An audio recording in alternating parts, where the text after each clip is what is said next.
Hey ja, hey ja, hey ja, hey ja, heiße, heiße,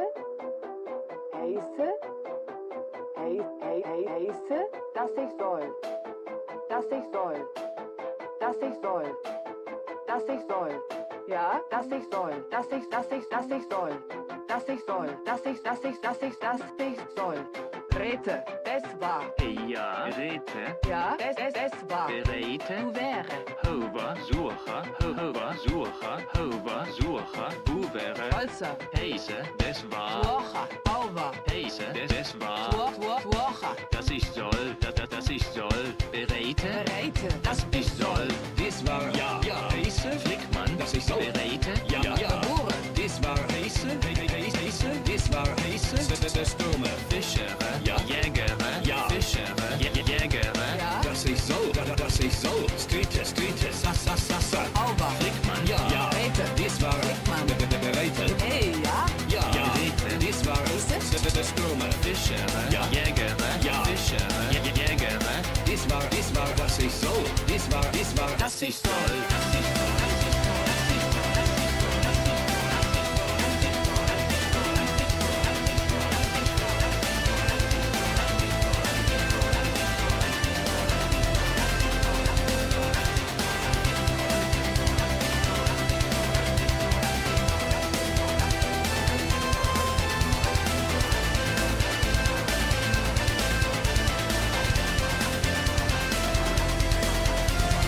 Hey, ja. Hey, ja. Hey, ja. Hey, ja. Heiße, heiße, heiße, dass ich soll, dass ich soll, dass ich soll, dass ich soll, dass ich soll, dass ich soll, dass ich soll. Rete. Ja. Es war. Ja. Es war. ja. Berete. Du wäre. Es war. Ja. Fischere. Ja. Jägere. Ja. Fischere. Jägere. Das war, das ich soll. Das war, Das ich soll.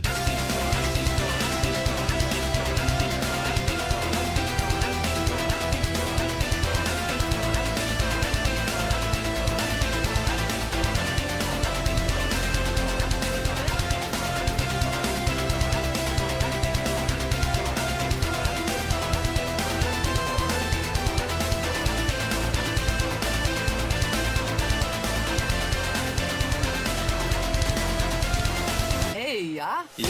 Ja. Das ich soll. Ja. Hey, ja. Ja. Das ich soll. Ja. Hey, ja. Ja. Ja. Das ich soll. ja. Das ich soll, das ich soll. Hey, ja. Stürme. Hey, ja. Heise, Hey, ja. Sassa. Berete. Hey, ja. Streetes. Ja. Gebure. Das ich soll. Hey, ja. Hey, ja. Heiße, dass ich soll, dass ich soll, dass ich soll, dass ich soll, dass ich soll, dass ich soll.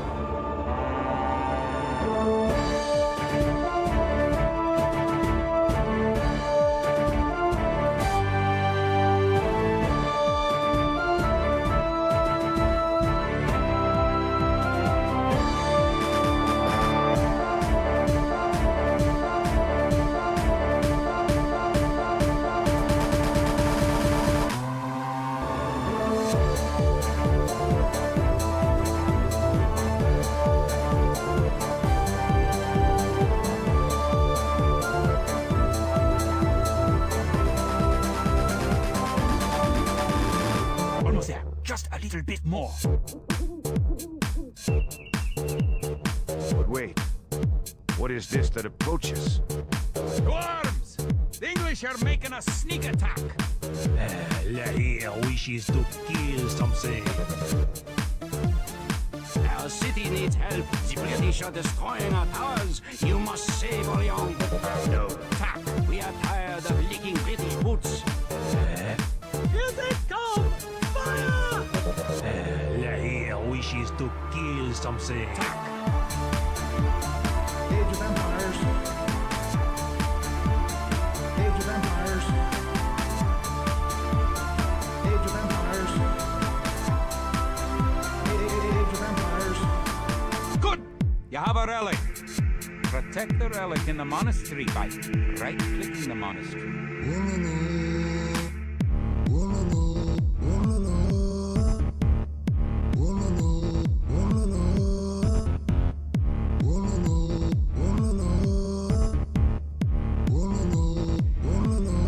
Monk, I need a monk. Yes.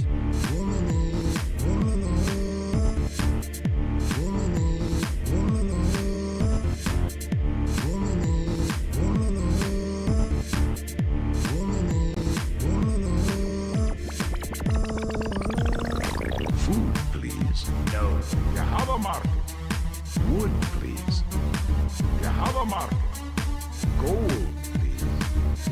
You made a trade. Stone, please.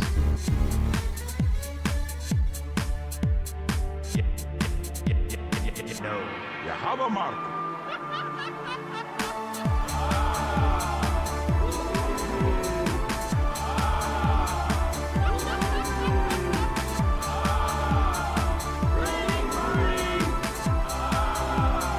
Yes. Jerusalem has 4 towers remaining. Jerusalem has 3 towers remaining. Jerusalem has 2 towers remaining. Jerusalem has 1 tower remaining. All Jerusalem towers destroyed. The city is ours. Jerusalem has 4 towers remaining. No. Age of Empires. Age of Empires. Age of Empires. Age of Empires.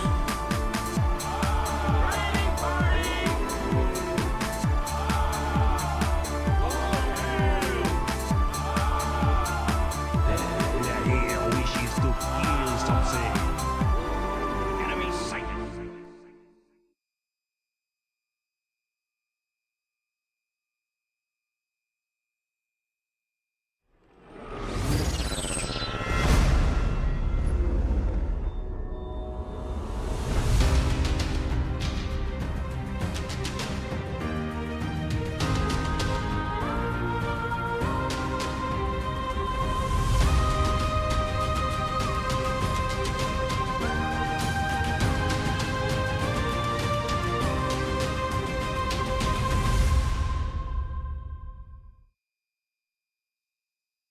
Okay.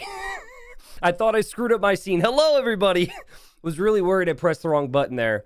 That's why my face looks so alarmed. Welcome in, everybody, to another Hidden Cup 5 show match. This is the final stream, the final day of broadcast before the main event. Believe it or not. Main event, February 25th, a week from today, which is a little scary to say, actually. Because does anyone else feel like that's kind of hard to believe because there's been so much buildup? I'm muted. I'm not muted. Am I muted? I'm not muted. You freaky troll.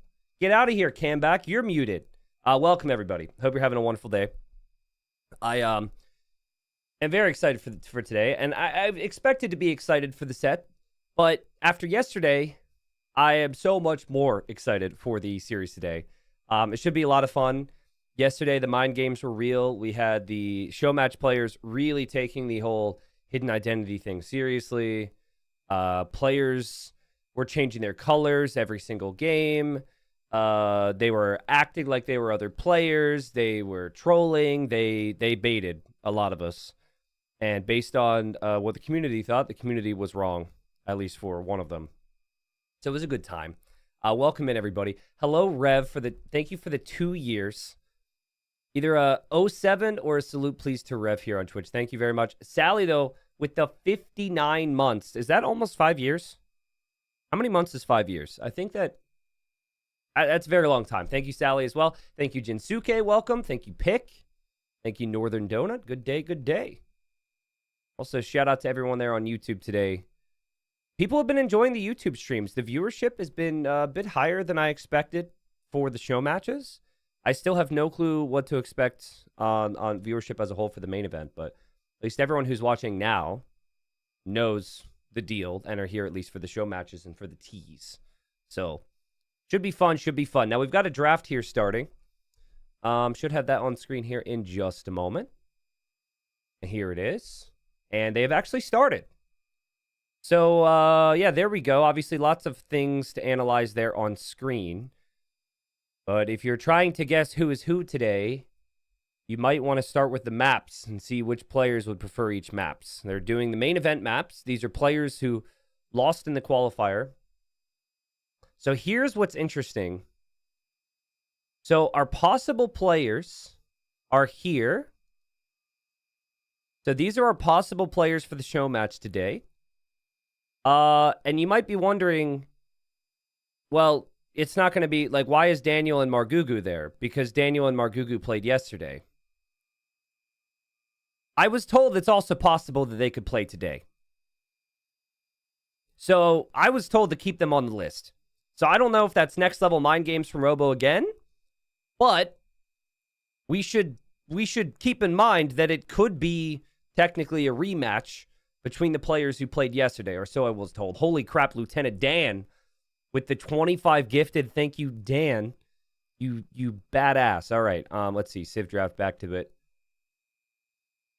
Game 1 you can't see on screen. Game 1, I will tell you. There's just no easy way for me to format that right now, and I'm a little bit lazy. It's a show match. It's going to be Gold Rush Game 1. And then El Cid has Cup, Quarry, and Arabia, and then Subotai has Hidden Forts, Bypass, and Mudflow. Cool. Lazy 90, yeah. I mean, the main event is not going to be using these overlays. Main event's going to look different, so I think we could do without having the first game on screen somewhere. People in chat are already guessing. All right. What are we guessing off of? Are we guessing off of the maps here? Maybe we can guess based on the civs. I think it's too early to guess, personally. I think maybe you could guess on, like, time zone. Like, are there any players on the list that would be unlikely to play a live show match at this time? Maybe. But this is a really common time to play games for Age of Empires. This is, like, normal time. So I don't know. Duck says Veleza versus Dark. Wow, Duck's really going for the specific guesses here. We'll see how it goes. Sam says, please stop banning the new maps. I want to see them. Yeah, was Evac banned again? I think Evac was banned. I think evacuation of the new maps is not going to be played a lot during the main event because there's so much variety and so many possibilities, and certain players who think they're the best player, as long as there's nothing new, they're going to ban it. I think Evac will be banned a lot. I think a type of player in the main event that would really like to play a map like Evac would maybe be someone like Doubt. Maybe like someone like, you know, one of the underdogs coming in from the qualifier maybe. But, like, I think the big names, like the biggest names you're thinking about come Hidden Cup main event, will probably ban a map like Evacuation. Yeah, I could see Tato really liking a map like Evac as well. So we're not going to have votes now on who people are, obviously, because we have no indicators. But, again, this is just a tease to give you guys a feel for Hidden Cup main event. Get you guys ready and get me ready for the whole guessing game that becomes Hidden Cup. But good evening, everybody, and welcome. Thanks for showing up. Nice to see you guys. Lieutenant Dan, thanks for the 20 months. Thank you so much. Thank you, Autocrat, for the 16. Blitzsword with 32 months has got to get rid of those ads before the cup. You got it, man. Sub will do that. Thank you. It is only noon, Fly Guy, but someone said good evening, so I just said good evening back. I'm just being respectful. It might be morning, it might be night, it might be evening for some people. I don't really know. Because people are watching from all over, which is pretty freaking awesome. So, actually, where are you guys watching from? What area are you guys watching from? They're banning out civs right now. Okay, we got London. Are you going to be at the London viewing party? A lot of people saying UK right now. Canada, okay. Minnesota. Germany, Canada, okay. Melbourne. Your mom, haha. Okay, all right. That was a good one. That was really good. New York, cool. Finland, Australia, sick. Switzerland.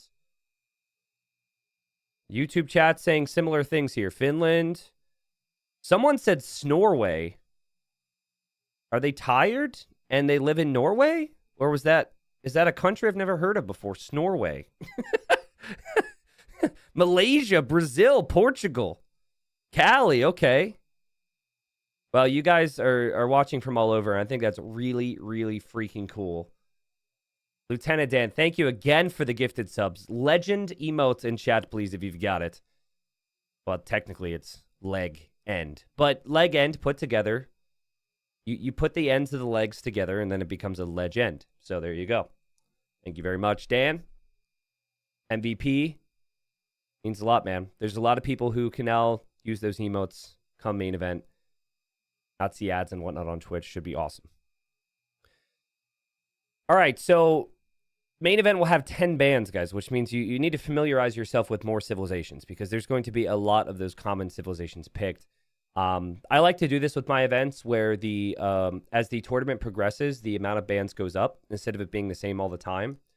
And so a meta becomes established. We get used to seeing certain civilizations excel, and then suddenly people need to be a bit more creative in the later stages. If you base the bans on just like your opinion before you actually see the games, I think it could sometimes be an overreach. So anyways, we're seeing some picks here that are a little bit unique compared to the qualifiers. Like Britain's, for example, fourth pick here from El Cid. That's an interesting one. It's tough with so many different maps to really break it down here. Game one's Gold Rush again. But I could see Britain's being strong on a map like Quarry. People really seem to like Britain's there. Bypass could be fairly decent too. Yo, Fun Sponge, 77 months. What's up, man? Is it disappointing? If you're a founder, is it disappointing you don't get the normal badge? Probably not, right? The founder badge is pretty freaking cool. I mean, it says first on it. I mean, no one else can get that.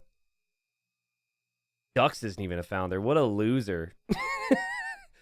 By the way, Dux, thanks for helping with the polls. But what a loser. No.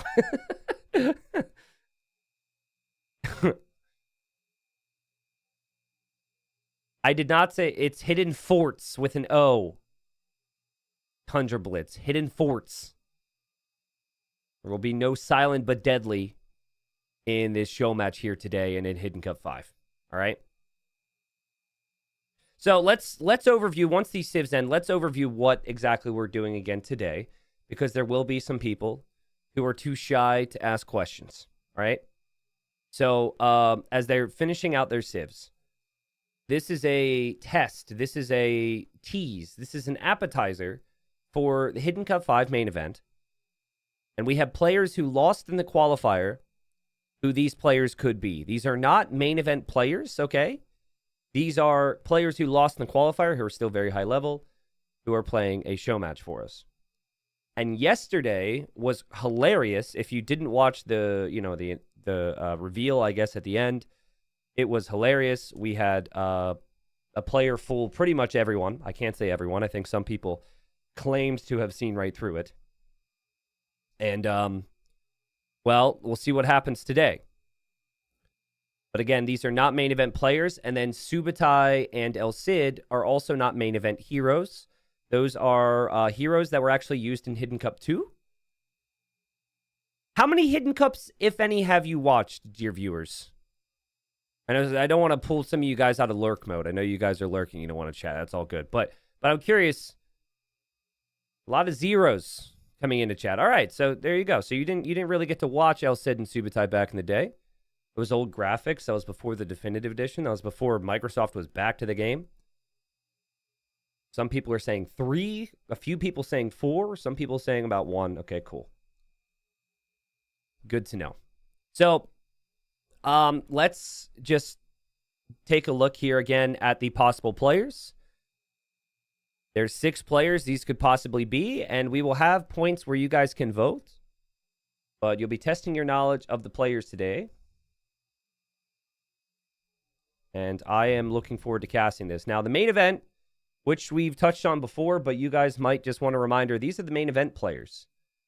And there they are. There's all 16 of them. Best names, biggest names in the world. We had a crazy qualifier. And, I mean, man, the qualifier was such crazy action, dude. It was so cool to see. And no doubt in my mind, like, if you've watched the qualifiers to the conclusion, no doubt in my mind, we have the best 16 players in the world right now. Maybe certain names, lost in the second round or something, who might be thinking the bracket was a bit unlucky for them. Who knows? But there's our 16. And then these are our heroes.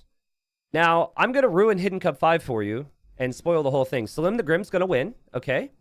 I have been all in on Salim since day one of the reveal. Salim the Grim is an absolute maniac, and he will kill everybody. Now, I don't know who Salim the Grim is, but his name is so powerful that I guarantee you a victory will happen, okay? Other people seem to disagree with that and are rooting for Jean Bureau, or maybe Alexios, maybe King Steven, maybe Jan Žižka, maybe Pachacuti, maybe Jadwiga. I think it's Jadwiga. Is it I'll figure that out. Who is the meanest looking hero for the main event, though? The meanest. The most terrifying. Like, if you had to have a staring contest against one of these, which one would make you blink first?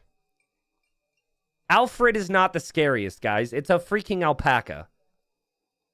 Actually, don't they spit? Ooh. What if it spit in your eye? Or is that a llama? Ooh. I didn't think about that. Well, assume there's a no spitting rule. I think Sumanguru would be the most terrifying. He looks very evil. But that's my thought. But we're all able to have our own opinions. That's the beauty of life.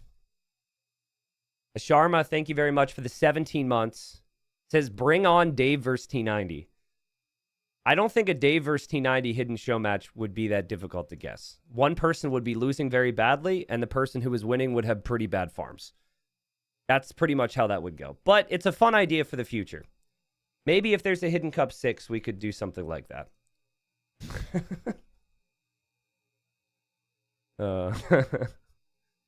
Thank you, Ux, for the 19 months. Says, last 2, but I'll watch the next 20.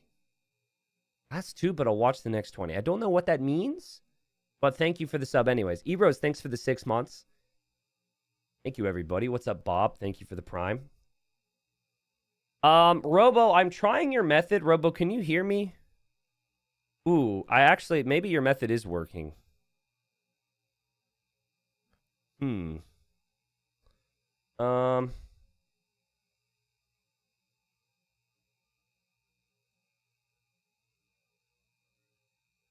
Robo, I would say send lobby IDs. That's probably the best way here. It's tricky. So typically when we're casting high-level players, there's like a list of high-level players that you select when you go to watch. But since they're on the hidden accounts, they're not listed there because they're on separate Hidden Cup accounts. So it's kind of a tricky situation at the moment. T90, would you ever do a women's only tournament? There are some female AoE streamers I like. There have been things, I think it's called Queen's Clash, and there's been quite a few of them that have already happened. So I would say check that out. I don't know how continuous it is. But not something I've hosted. They have, I think it's a Queens of AoE community, something along those lines.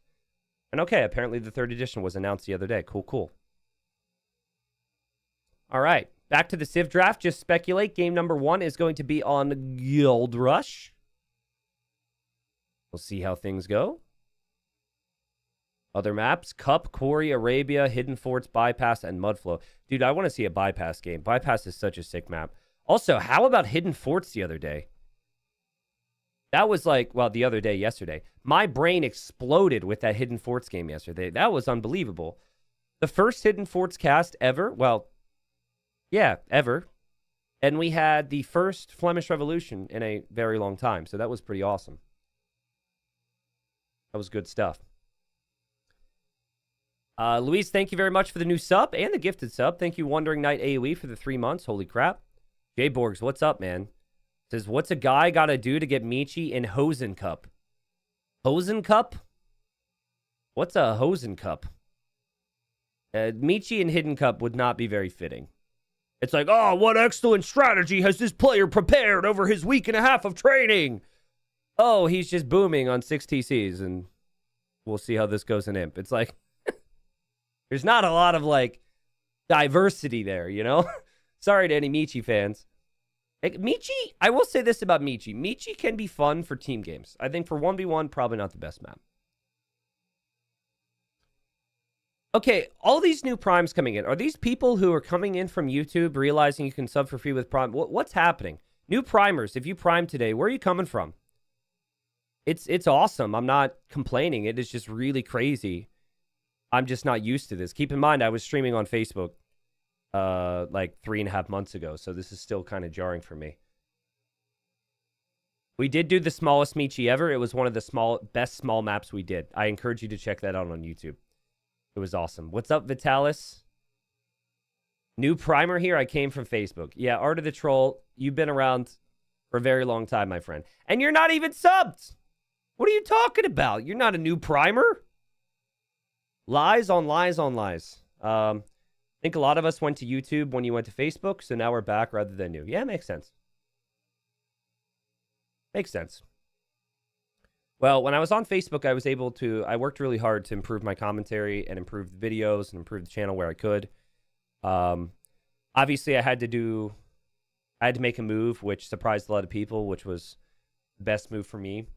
But I didn't want to just be like lazy and just like clock in, clock out and not work hard and not prove to you guys that I really cared. So I hope that there was some level of improvement noticed throughout that time. Apparently, they've started the first game here, guys. Let's freaking go! Let's freaking go! Let's see. Robo, I'm not seeing the game. And oh, you gave me a lobby code. Okay, hold on. Maybe we can just use that. It would be funny if they forgot to put spectators on. The true hidden show match. No, okay. It is possible. Okay, now here's some details, all right? The title of this room is Hidden Cup in caps and then show match in lowercase. Who would do that? Quick reminder, these are the possible players for the show match. These guys here, okay? Those 12. Those are the possible players. So speculate away.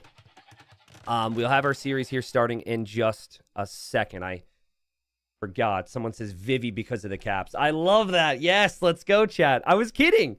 I was kidding on the speculation front, but you're right. Vivi would love his all caps. I'm not sure he would really set a title, though. Like, keep in mind, I don't know who's who either. I'm going to be taking the guessing just as seriously as you guys. I'm leaning away from the Vivi pick because I think Vivi would be a little bit more difficult to schedule. But we'll see. Ladies and gents, welcome to the final broadcast, the final cast before the main event of Hidden Cup 5. Hidden Cup 5 is February 25th through March 3rd. The support has already been unreal, but if we were to break records and do crazy things, I'm going to need every one of you guys over those 8 days. This here is a show match of players, or featuring players who lost in the qualifier. Obviously, very, very good talents, and I don't know who is playing here. And they're using Hidden Cup 2 heroes, so heroes that are not being used in the main event of Hidden Cup 5, to play this series. So we will get a taste of what it feels like to speculate on the players here today. We have El Cid playing as the Burgundians in the red. And then we have Italians from Subotai, which is a very unique pick for Gold Rush, in all honesty. This is not a pick I was expecting at all. So Subotai against El Cid. We'll see how things end up playing out. Now, to make things a little bit more speculative. So yesterday, we had Margugu against Daniel, right? Now, Margugu, I thought for sure was fire. Even so much so that in the final game, the age up indicator was not in English, but it was in Portuguese, which then made everybody say, oh, this is absolutely a Portuguese, Brazilian player, because this is in Portuguese, and made everyone think even more so, this must be fire. Turns out it was Margugu. It was a giant bluff. Yes, we have an emote for bluffing, and maybe there will be bluffing here today, But the funny thing about that is I made an image today, or Hardy made an image for us for the possible players, and we removed Margugu and Daniel. And then Robo said, oh no, keep them on the list. So I think Robo's having way too much fun with this, okay? This is supposed to be work to be an admin, and Robo's just having way too much fun with all this power already. He's power hungry, people. Because now I'm thinking maybe this could be a Margugu versus Daniel rematch? Like, I guess that's a possibility? Like, I don't know. That's, worth thinking about anyways, as we watch our players here. Now, I think Burgundians are just top tier for this map. Usually you're having some, it's a wall map. Usually it's quite boomy. Eco upgrades an age earlier. It's just insane. Italians, it is cheaper for them to go up to each age, which is nice. The Genoese crossbow could be really, really strong, but it's just a little bit trickier, I think, at certain stages of the game with the Italians. But we'll see. Map definitely seems a little bit more awkward here for Subotai just because of this gold. Over here, for example, El Cid's gold is on the back. But then the stone is harder to take if you are El Cid. So that's kind of the main difference here. This stone could end up being really helpful for Subotai. And with Gold Rush, you're normally going to have some walls be possible to take some of your gold. And then eventually, it's, of course, controlling the middle. So we'll see. Dark Moon says, I said it before, every show match is going to be Daniel and Margugu because they're the only ones with open schedules. I don't know if that's the case. Daniel's got a full-time job, man. The thing about Daniel that is interesting as a player, and I would be surprised, I think Robo's trolling. I don't think we're going to have Margugu and Daniel here. I think Robo is just tricking us, but Daniel, anytime there's a tourney, he plays like right away. Like if we give a week range of, let's say, Monday to Sunday, Daniel's contacting someone on Friday, and he's like, hey, do you want to play Saturday morning? Like, I don't know what it is about Daniel, but he always wants to play his tournament sets so much faster than everyone else. So maybe he would be someone who was like, hey, you want to play again tomorrow too? He'd just be like, yeah, let's do it. I'd be surprised. T90, are there prizes for guessing the caster? No, there's no prize for guessing the caster. What? There's a prize for having ears? For being able to hear? No, there's no hidden caster. What could improve the quality of the show is if I put like a bag over my head. Maybe then it could add a little bit of mystery. And then people wouldn't, see the mustache and run away screaming. This is a fast castle here from Subotai to start off this show match. And we want voice changers. Voice changers. That'd be funny. I mean, it'd be a horrible idea. It's funny to think about, but just horrible in practice. Almost as bad as, I don't know, having the first Hidden Cup not have hero names, but having their names be Hidden Cup 1, Hidden Cup 2, wait for it, Hidden Cup 3, Hidden Cup 4, Hidden Cup 5, Hidden Cup 6, Hidden Cup 7, Hidden Cup 8, Hidden Cup 9, Hidden Cup 10, Hidden Cup 11, Hidden Cup 12. And then, after a full day of casting, you're like, oh my god, remember that game? Who was it? And you're like, oh, I think it was Hidden Cup 3. And then you're like, oh, no, it wasn't. I'm pretty sure it was Hidden Cup 6. No, it was definitely... Maybe it was Hidden Cup 7. It was really confusing. Subotai almost lost this scout here. I don't think Subotai was expecting the Burgundian player to go Feudal Age. He was expecting more of a fast castle. Did get the walls down here nicely, though. And keeping the scout alive is really nice. There is a gap here. We'll see if anything gets built there. We'll also see if the fast castle is doable with this economy right now for Subotai. It feels like Subotai is going to need a bit more on wood. Going crazy on the goats right now. Kind of inefficient, honestly. But, I mean, there's also quite a few villagers on goats. Eco upgrades are going to fly in now for El Cid, though. Which is the beauty of going fast feudal. Then you just get the castle age eco upgrades faster. So this is just like... The thing with Burgundians is on a map where you can wall, you just cannot go wrong with them. You just can't. They're so good. Okay, any guesses so far, guys? Absolutely Mental says, El Cid is MBL. He does the wall blocking too often. Well, this can't be MBL because MBL is a main event player. But that was a good try. Doubt versus Doubt. Okay, it cannot be Doubt versus Doubt because Doubt can't play himself. But also, Doubt is also a main event player. So it can't be him. Nice try. El Cid equals Vivi. Okay. Vivi is one of the possible players. I think we are too early for actual guesses, but I appreciate the energy. We've got someone saying Veleza. Okay. You think T90 is casting? I don't know. The mouse is currently working. I think if this was T90 casting, the mouse would run out of battery here. I'm so sorry about that yesterday, by the way. I did charge it. That was so embarrassing. Okay, scouts are just fighting each other here.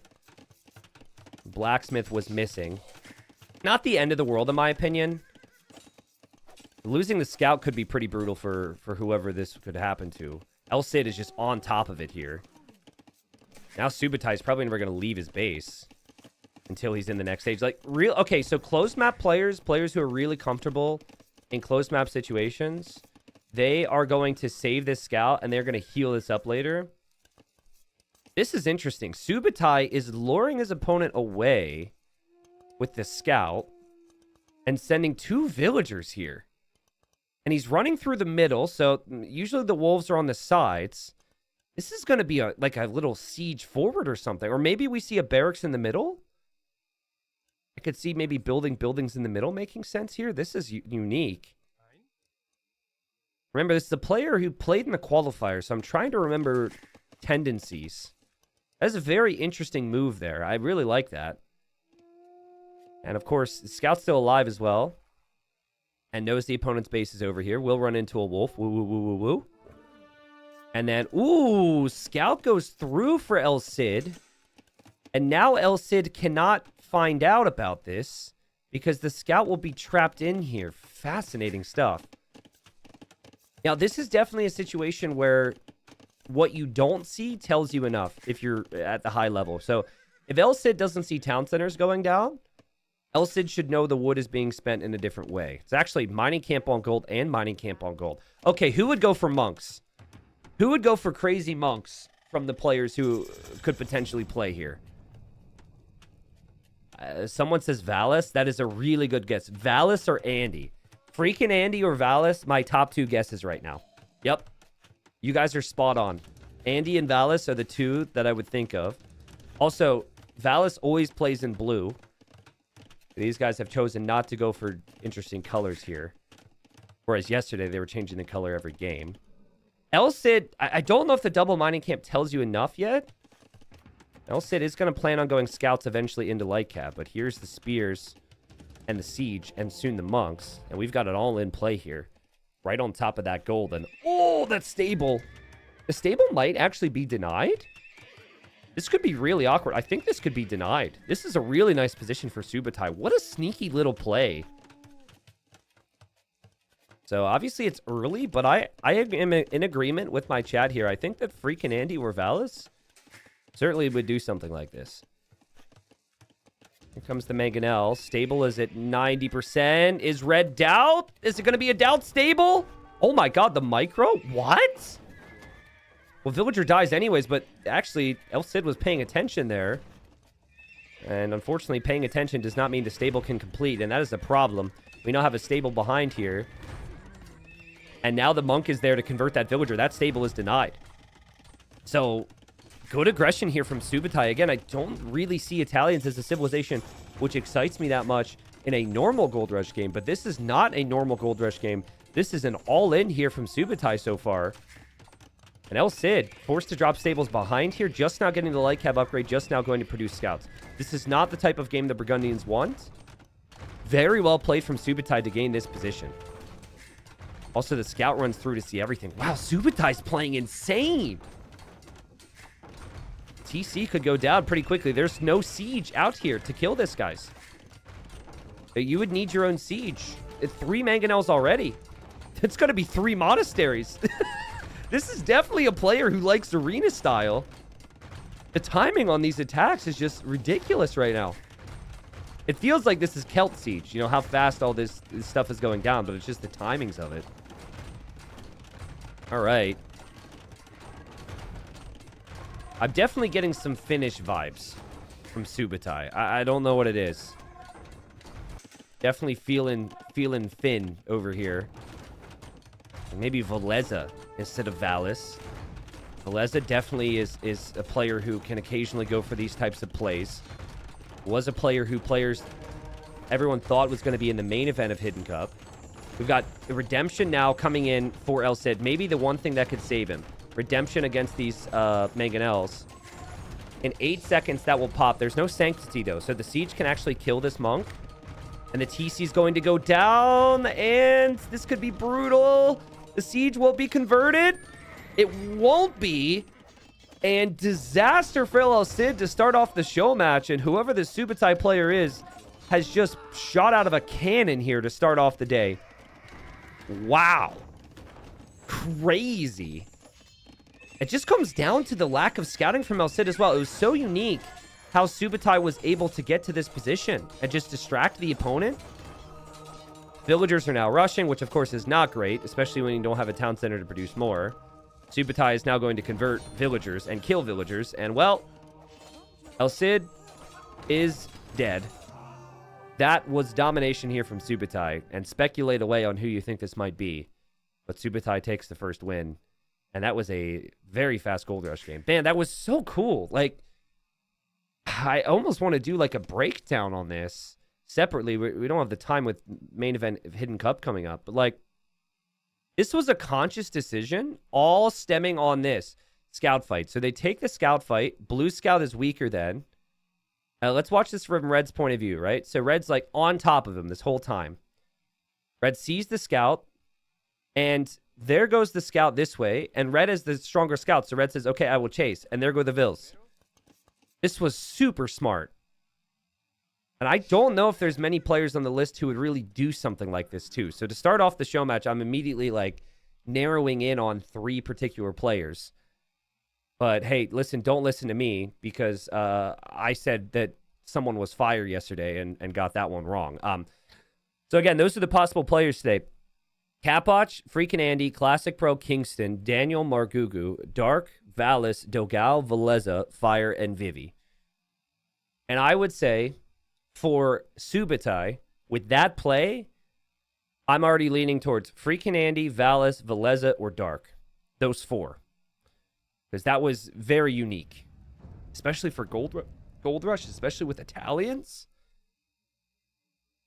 Not sure on El Cid yet, to be honest with you. I don't think there was enough indicators there. All right, we'll see how it goes. So we've got 2-minute delay for the next game. Game should be coming up. Welcome in, everybody. As a reminder, these players are not players who are playing in the main event of Hidden Cup. I just showed the list of players that this could be in the show match. I've also been told that the 2 players who played yesterday could be available, like could be playing today as well to add to the hidden aspect. I think Robo is just trying to keep us on our toes. I'd be shocked if Margugu and Daniel were playing again, but maybe. Yeah, it was Margugu and Daniel yesterday. Thank you, Lesney, for the 7 months. Someone says, what if you hit a cup somewhere in your camera? Lots of opportunity here to be meta. Hit a cup? Maybe the moment's passed. Thanks for the bits. I'm slow. Sorry. JBL, welcome. Thank you for the Prime. Thank you, Space Wizard, for the Prime. Like I said, lots of new people. This is exciting.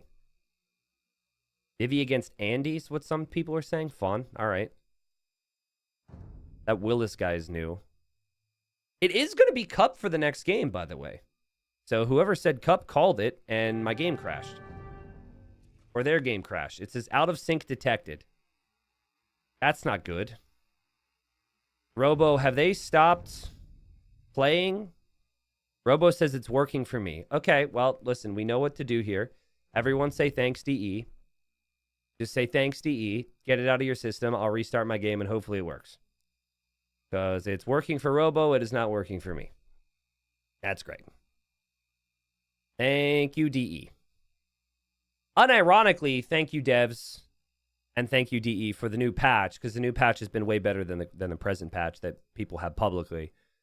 So I am very grateful that we do have a patch which has better pathing and the regrouping's gone. But just give me a second, we'll rejoin here. That is actually something that has been happening to me on occasion with DE over the last year or two, and I do not know why it happens. It's a very weird thing. It is more your PC than DE. Well, thank you, Led Floyd 16. Thank you. Can you tell me what the issue is then? Have you been on my computer? Please tell, because I need an expert on the matter.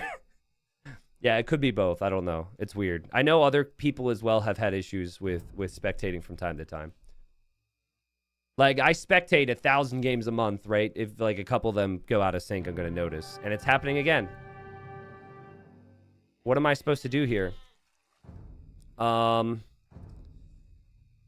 This is weird. Robo is going to think of ideas. Can you show error message? It just says the game ended, and then it says out of sync at the top left, Robo. I'm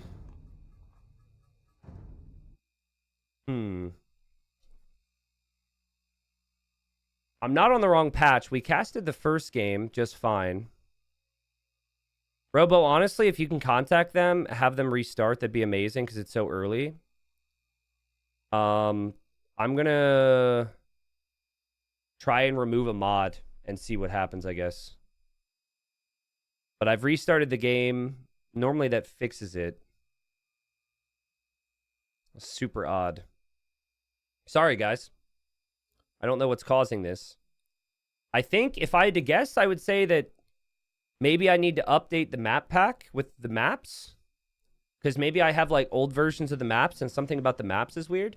Which, by the way, you shouldn't need to have, in order to spectate, you shouldn't need to have the maps. But let me try that. I'm going to unsubscribe from the map mod. Try again. Try spectating another game first. That's a good idea, honestly. Sorry, guys. Give me a second.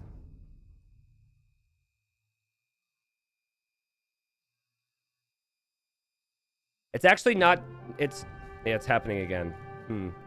It's actually not true, by the way, that it downloads the map when you spec, because there have been instances where if you don't have the map pack downloaded, that there's problems. So I never really know. I've had so many run-ins with DE that I don't trust it. I'm going to remove every single mod that I have and restart the game and try that. Just like remove everyone. Just in case there's like some random mod that's an issue. And then maybe that'll be it. That's the only thing I can think of. Keep the boxing mod. I like how you said keep the boxers. Guys, I'd prefer to have no boxing mod and have a game to watch. So let's try this. Yeah. This is weird. Well, guys, I hope you've been enjoying Hidden Cup. Listen, when you showed up for a Hidden Cup show match, I'm sure this is not exactly what you expected, but this is the peak Hidden Cup action you were expecting today. Right now, we can only speculate on what the players are actually doing, and it's pretty incredible what they are not doing on our screens right now. Mind-blowing action after Subotai won the first game. Very impressive what he is currently doing that we cannot see. We'll try one more time. You know, I have another theory, Robo. I wonder if it's joining with the link. That's the issue. Okay, so it lets me spectate, and then it's going to say game over again. It's working. It's working! Why is it working? What mod was the problem? Okay, well, we're good. This is fine. So maybe one of my mods was causing it? Was causing an out of sync? All right, folks, we're catching up to live time here on Cup, and I have no mods because the game wouldn't work because one of my mods, and obviously there was no issue with the mods in any of the other games, but there is an issue now, so I'm sorry about that. We've got Subotai here who won the first game in the blue. He's playing as the Armenians, and then here in the red, we have El Cid. This map is called Cup. We are catching up to live time, and I did not have enough coffee this morning for this cast, but I hope you're enjoying it so far. Byzantines against Armenians. We've got some big old trees, and we've got some great late-game civilizations here. And both players have opted to dock on the bigger water area on Cup, which means they are more exposed towards the middle. Double dock right now here for El Cid. So clearly El Cid going to go for a lot of water control with the Byzantine fires. And then over on the other side, Subotai is going fast castle. Whoa, and we're at live time. Okay, so Subotai is going to lose his fish. Okay, prediction. This is fast castle, all in monks again from Subotai. Right? Your Armenians, when you build a fortified church, you get a relic instantly. And then, you can make the what are they called? The freaking warrior priests. And it would make a lot of sense on a fast castle. And then monks can also convert ships. Yeah, this is going to be fast castle monks here from Subotai. What in the world? Usually it's like players will go for water. Players will adapt, you know, add some farms, add some land army. Like right now, El Cid might be thinking archers or something. But this feels like a fast castle into monks for Subotai. That would actually make a lot of sense here. Look at how the mule cart is being utilized as well. Taking the wood and the gold at the same time. T90, please turn on small trees. Brown Ninja, you need to chill my butt, my friend. The game was not working, okay? Embrace the trunkage. Embrace it, okay? This is what real trees look like. They're very pretty, all right?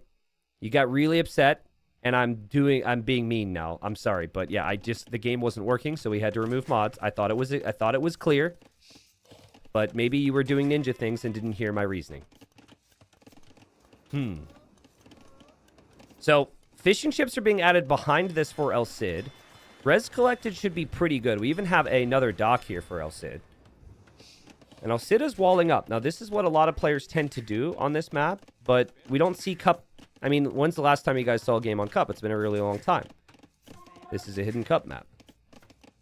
Maybe were the occasional games that would happen, some show matches or something over the years, but yeah. And here come two villagers from Subotai. This is going to be a church rush. As Subotai did it in the first game, and now we got it in the second game. I mean, this is definitely Valis, Andy, or Veleza, right? Maybe Dark.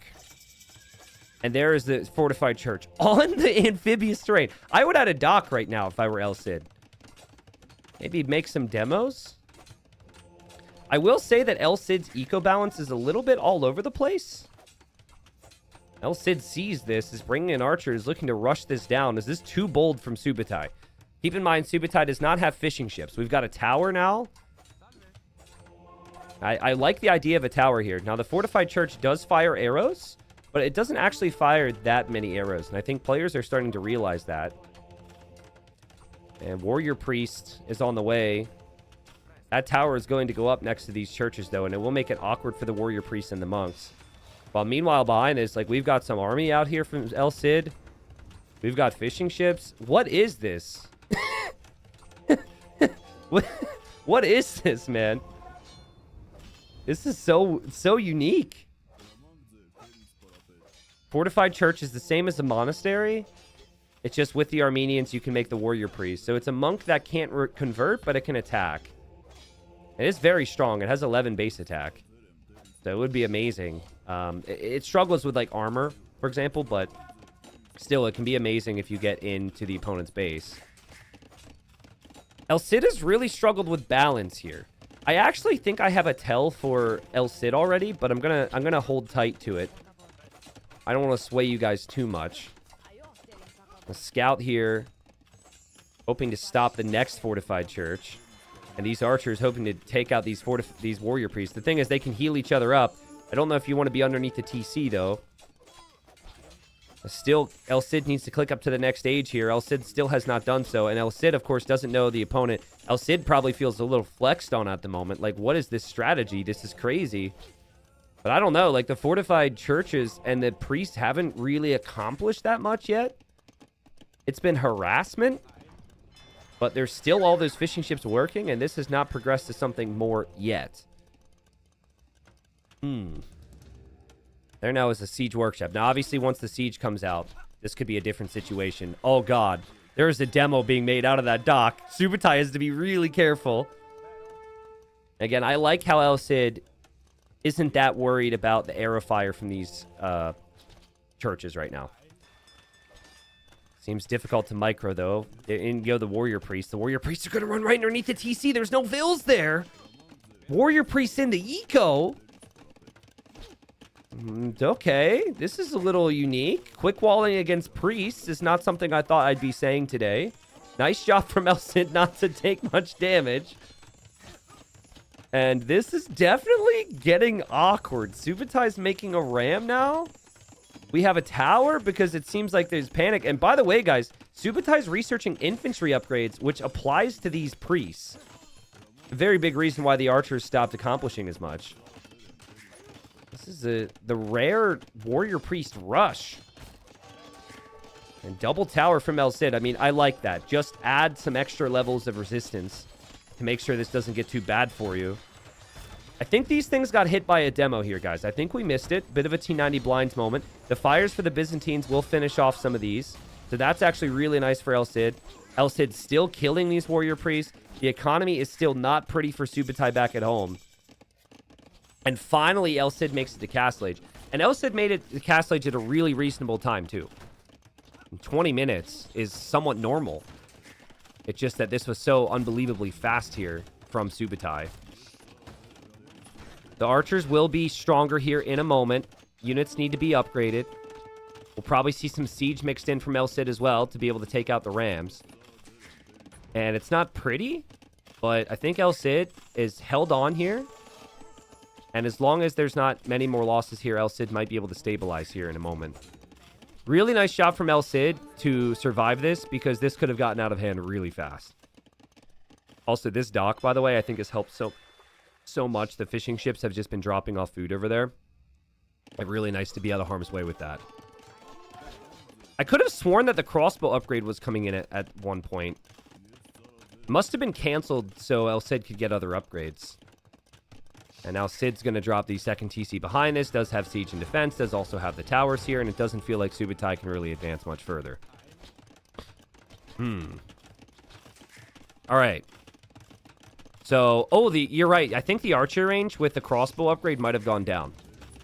I think that might explain what happened there. So, the warrior priest may dive for this mangonel here, so Subotai can go for the kill. This is crazy. This is crazy, man. Fully armored warrior priest in Castle Age underneath the TC. El Cid is completely distracted right now, and El Cid is getting... It just doesn't know what's hit him here. Did micro down the rams with some vills. But man, these warrior priests are doing so much, and there's 10 of them. And there's still siege as well, and this TC is going to be denied. This is brutal. I thought El Cid was maybe okay, but now the losses are starting to add up, and the idle time is ridiculous. We are 23 minutes into this game, and there's been over an hour of idle time for El Cid. Just in and out of TCs all the time. I wonder if El Cid knows who he's up against right now. Because, like, the players aren't told who they're up against in these show matches either. They're supposed to guess at the end. But I bet you El Cid, who's clearly more of a meta player, is just like, oh, God, Robo put me up against a clown, you know? Who's monk rushing me? Who is this guy? Why did I say yes to this show match? And everything that could have gone wrong has gone wrong for El Cid. Both wood lines were hit. TC was delayed. Crossbow upgrade was denied. And honestly, at this point, you look back at this eco. I don't know what these farms are here, Subotai. Not that I could really speak to them, but... honestly, this is looking a bit better than what we have for El Cid. Sure, El Cid's got fishing ships. But it's 31 eco against 33 right now. And this could all still continue to get out of hand very quickly. Is this new meta, guys? I actually think this might be something we see in the main event. It seems really strong on a map where you can just use the... Like, you're so close. You could use monks to convert the navy, too. I don't know, man. Like, there might be some main event players right now who are like, man, I want to try this strategy. My guess right now for El Cid is a bit shakier. But I think Subotai has not tried to hide their preferences at all in strategy. Has really played uniquely here. I think either freaking Andy, Dark, Veleza, or Valis. I have it narrowed down to those four. Those are the four on the list, I think, that would have the tendency to go for these types of plays. There's only so many players who love their crazy all-in monk plays. I think maybe Andy, top of the list. Andy and Valis, probably a top 2 there. I've seen Dark do some crazy things. I think you guys will probably underrate his monk play, because you guys maybe haven't seen it as much, as Dark hasn't maybe accomplished as much as the others I mentioned. Still wondering where this game goes from here. This has been a very unique one here. And El Cid is not finished. El Cid's still in the game. He still has a similar eco count now. And he's still alive. And he is Byzantines. From here, it feels like we are... we are about to see a 3-ram warrior priest in the ram push. And villagers are coming in as well. What? Yeah, is this you pudding? Is you pudding in the freaking show match here, Robo? What is this? What is this? Oh.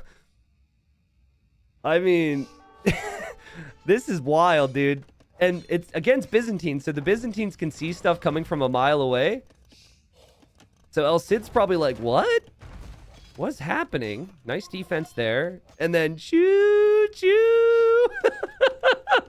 Well, okay, so here's where it gets awkward for El Cid. El Cid always needs walls in front because the warrior priest can hop out and they could snipe the siege. So if the walls are in front, oh god. Oh, wait, hold on. Those are some big hits. Okay, the choo choo has been denied. Like the Rams have gone down. Or will go down. But this is what I meant about the warrior priest. They could dive in to take the siege. And then you've got all these warrior priests in your eco. We've got Vils walking in. Is this Huang? What is it? What? Who is this player, man? This is insane. More warrior priests on the way. There's 21 of them. And I think we are somehow encountering a new meta here with the Armenians. And the GG's called. 44 warrior priests created, a fast castle here on Cup. And again, who is this player? We do not know. That was just crazy. And I feel really bad for El Cid. Like, El Cid has had 2 games now where El Cid wants to go to Feudal Age and, you know, just kind of chill and adapt. And suddenly the opponent's in Castle Age with monks in game 1 and now warrior priests in game number 2. Wow, that is some unique play. You know, it's a shame that none of these players can play in the main event because I want to find out who Subotai is right now. And then I would love to not only find out who he is right now, I want to, like, rig it, send him into the main event. So if we see that, we can say such and such confirmed, right? Okay, so Robo says we're going to take a short break to try and sort the mod issue. Yeah, Robo, I don't know what to do on that front. I'm sure I can just add small trees and everything else is fine. I don't think we need to take that long of a break. It might have just been one of my mods, one of my 20 or so mods that I had downloaded beyond small trees that was an issue. I can just download small trees and we can keep it going here if you'd like. But if we're going to take a short break here, Robo, let me know because I kind of feel like this is a good time to do a poll to see who people think these players are right now. Do I have mods ready to do that? We apparently have a couple minutes. I'd love to do a vote right now to see what people think. Okay, let's do a vote just for Subotai, please. We're going to vote right now, guys, on who these players are. Well, just one of them. We're going to just go with Subotai because we might not have a ton of time. There's going to be a poll on screen, and you type a number in chat to guess who Subotai is. Now, we changed the poll system, so now you can actually change your vote. So if you accidentally type 11 because you're laughing, because we do that in Age of Empires, you can vote again, and it will eliminate your initial vote and override it. It is just the most recent vote counts. So, sorry, YouTube, we don't have a way to pull it from YouTube. But for those watching on Twitch, if you'd like to vote on who you think Subotai is so far, please go for it. And right now, a lot of people are saying freaking Andy. I think that's a really good guess, honestly. I'm not voting, but obviously I'll speak my mind here. I think Freaking Andy, Valis, and Dark. My top 3. I could see Veleza doing it. I think it's a little too crazy. Right now, the community thinks Freaking Andy, Valis, or Vivi. Ooh, interesting. Okay, Vivi sliding in there. I could see Vivi going for some crazy fortified church rushes. Very messy. All right. Someone says definitely a Chinese or Asian player. You think so? All right. Good to know. Cool, cool. And we'll get a vote in for El Cid maybe after game 3. Robo, maybe a little bit of a break would be good after game 3 to get a vote there. Anyways, it's been fun so far. Thanks again, everybody, for showing up and watching. Again, this is a tease for Hidden Cup main event. Hidden Cup main event starts next Sunday. February 25th through March 3rd. We are very close now. So I hope you guys are getting excited. Yesterday's Showmatch got me in such a good place to watch these games. I had so much fun yesterday. I'm having great fun today. Well, I got to restart my game. That's it. Got it. Someone says we need more information on El Cid before we guess. Yes, it's true. I think like the one thing about El Cid that you could tell is that they're more of a, open and feudal age and adapt type player, but that's the majority of players. So it is really hard to guess El Cid right now. I agree with you. Thank you, Citrus, for the 2 months. Says hi, Twitch. Salutes to Citrus, please. Kaiser, thank you. Bazo, Humble Jelly, welcome back. Sem, welcome back. Levrek and Yo Mama. It's not Yo Mama, it's Yeo Mama, like Yeoman for mamas. Thank you. Underground Shot, thank you very much, too. Support has been unreal, which tells me you guys are having fun, which is all that matters here. Well, it's not all that matters, but that is part of it, is having a good time. There's other factors that matter. So we've got Arabia next. What are the... It's been an interesting series so far. Interesting Civ choice now. I think Subotai is taking this whole thing a little too seriously. All right, so game 3, and we have had non-stop monk rushes so far from Subotai in this Hidden Cup show match. And we've got Teutons on Arabia now from Subotai. I wonder what's going to happen. I mean, listen, Teutons aren't the worst Arabia Civ ever if you play standard. They're pretty solid. You can play in the scouts and play in the knights. But now I just see Teutons and I just think, this guy got to go monks again? Who would go Teutons on Arabia? Now, maybe some other civilizations are planned for future maps, but right now, this is going to be a very quick show match if El Cid doesn't turn it around. So, El Cid, let's turn it around here, please. We want more games. It's, ideally, we get like 6 or 7 games here today. That's the goal. So, it's Malians for El Cid, and El Cid has played like an Arabia player so far. Just goes to feudal age, adapts a little bit, but unfortunately, he's gotten killed in castle age. I think this is a map where you can't easily do the fast castle approach. But, maybe I'm wrong. Gold's pretty exposed. Stone's pretty exposed here for Subotai. Wood and berries are just incredible, though. Like, really easy walls. So I could easily see something like scouts happen here. But Teutons against the Malians, I would prefer the Malians, but I actually think Teutons are pretty good in this matchup if the game goes late. Because I think where Teutons really struggle is if the opponent has lots of mobility, which the Malians do have. But also, good cav archers is really the one thing on an Arabia-style map that the Teutons struggle against. And Malians do not really have good cav archers. So I could see knights and monks and pikemen and maybe some gunpowder, and then those crazy Teutonic knights later on possibly playing a role in this matchup. So Deer being pushed in. I'm expecting fast feudal age into something like scouts here, would make sense for both players. And again, not too much else to talk about right now. Thank you so much. Farland says, can't take it back. Chat is all that matters, especially the VIPs. Farland, who is a VIP, is basically bragging right now with that donation that he is a VIP. This is very non-VIP of you to brag and rub it in other people's faces. Okay, VIP, thank you. Thank you, Pax, for the 51 gifted subs, which is unbelievable. Thank you so much, Pax, for everything. Speaking of VIPs, I don't know if Pax is a VIP. I got to look at the list, but Pax is certainly getting there. This has been good. Guys, I encourage you, if you're in the Discord, to please give us emote ideas for the main event of Hidden Cup. We will be adding a lot. We have a channel for that now. So, you know, if you're already a sub, or maybe you'll just get lucky, get a gifted sub at some point. I know, I don't know the like motivation behind people's subscriptions, right? I'd like to believe that at least like half the motivation beyond subscribing is just like supporting the content. But it might be like 99% for the emotes. So if it's 99% for the emotes, it really matters for you, and you have some fun ideas, you know, just mention it. I can't make promises that I'll actually do it, of course. But ideas aren't going to hurt.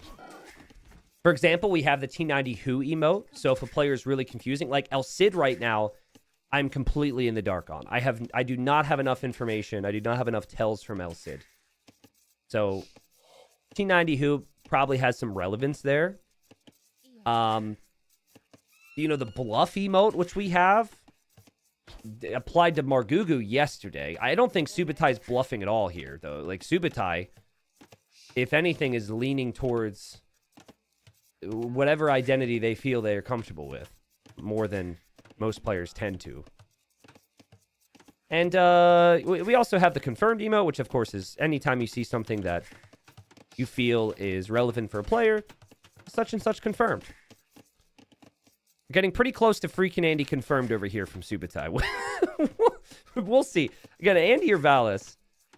I actually think the Arabia game will tell us a lot, because I would consider Valis to be a slightly more capable Arabia player than someone like Andy. But man, oh man, were some of these strategies extreme. All right, so 18 pop up here from El Cid. El Cid definitely going for the scout build we thought could happen here. Really fast uptime, actually. Little rare to see double lumber camp on the 18 pop. It normally means your stable is going to be delayed. Well, it looks like that might be a bit delayed here for El Cid, so not the cleanest build I've ever seen. And then we've got 2 militia behind this from Subotai. And lots of walls.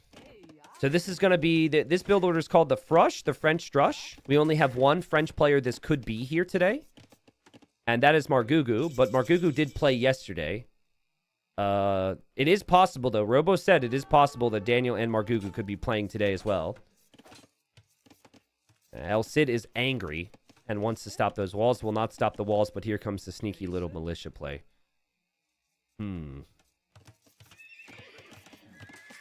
There's the stable from El Cid, to be expected. El Cid really wants to stop these walls. There's a lot of them. This villager's still standing here idle as well. And there's not going to be a big follow-up for Subotai. It just definitely feels like Subotai wants to defend, wall up, and not be broken, and then maybe get to Castle Age at some point. I do think El Cid might have caught a glimpse at what was happening. Isn't completely walled, though. Is still quite open, and a scout and 2 militia could still kill villagers here. This could be really strong. When you have the feudal age scout with 2 militia, could lead to some villager kills. And quick walls from El Cid. Viper confirmed. Well played. And villagers are still pretty efficient as well over here. Trying his best to deny the walls, but there's a spearman there already from Subotai. I think Subotai will be pretty happy with how things have gone. Teutons have really cheap farms. And you are likely going to be walled up and farming away shortly if you are Subotai, which is what Subotai wanted to do here. Someone says, I actually think El Cid is Andy. Yeah, I don't know.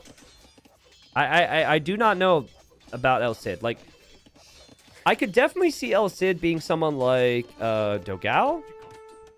Someone like Fire. I don't know why I'm always leaning towards the Brazilians, but they love their like feudal age builds, and they really struggle against like the all-in style. Could be someone. I doubt it's someone like Vivi. I think Vivi has a little bit more scrappiness to his play in messy situations. Could be Kingston. Yeah, Kingston's a decent guess from the list. It's tough to say, but we've got these 2 scouts in here from El Cid. We'll see how nerdy El Cid is with these scouts, right? Because certain players are just going to micro these scouts for the next 10 minutes. Behind this, we have an archery range from El Cid. So El Cid does not have near the farming eco that Subotai does. And Subotai has just played really, really safe. Red could also be dark. Yep. I mean, honestly, it's hard for me to look at El Cid and say it can't be anyone on the list. Maybe you know, you have to look at the execution to a certain extent, but we just haven't seen we haven't seen a game go on long yet to really pick up on cues. We've got a spearman there poking down the scout from Subotai. Ooh, a gate there from Subotai to stop those scouts from moving through. So now it's just one scout from El Cid. And there were those Teuton farms. Good stuff. Got an early tower here from Subotai. So Subotai actually scouted the range and the gold being mined. I'm really impressed with Subotai's awareness of the situation. A lot of times players play greedy like this, but they don't know what the follow-up is. But here the early tower is because of the range follow-up. And there could still be other vulnerabilities, like maybe the archers could break through over here. But it just really feels like Subotai is set up in a nice position to maybe head to Castle Age and make something like Knights.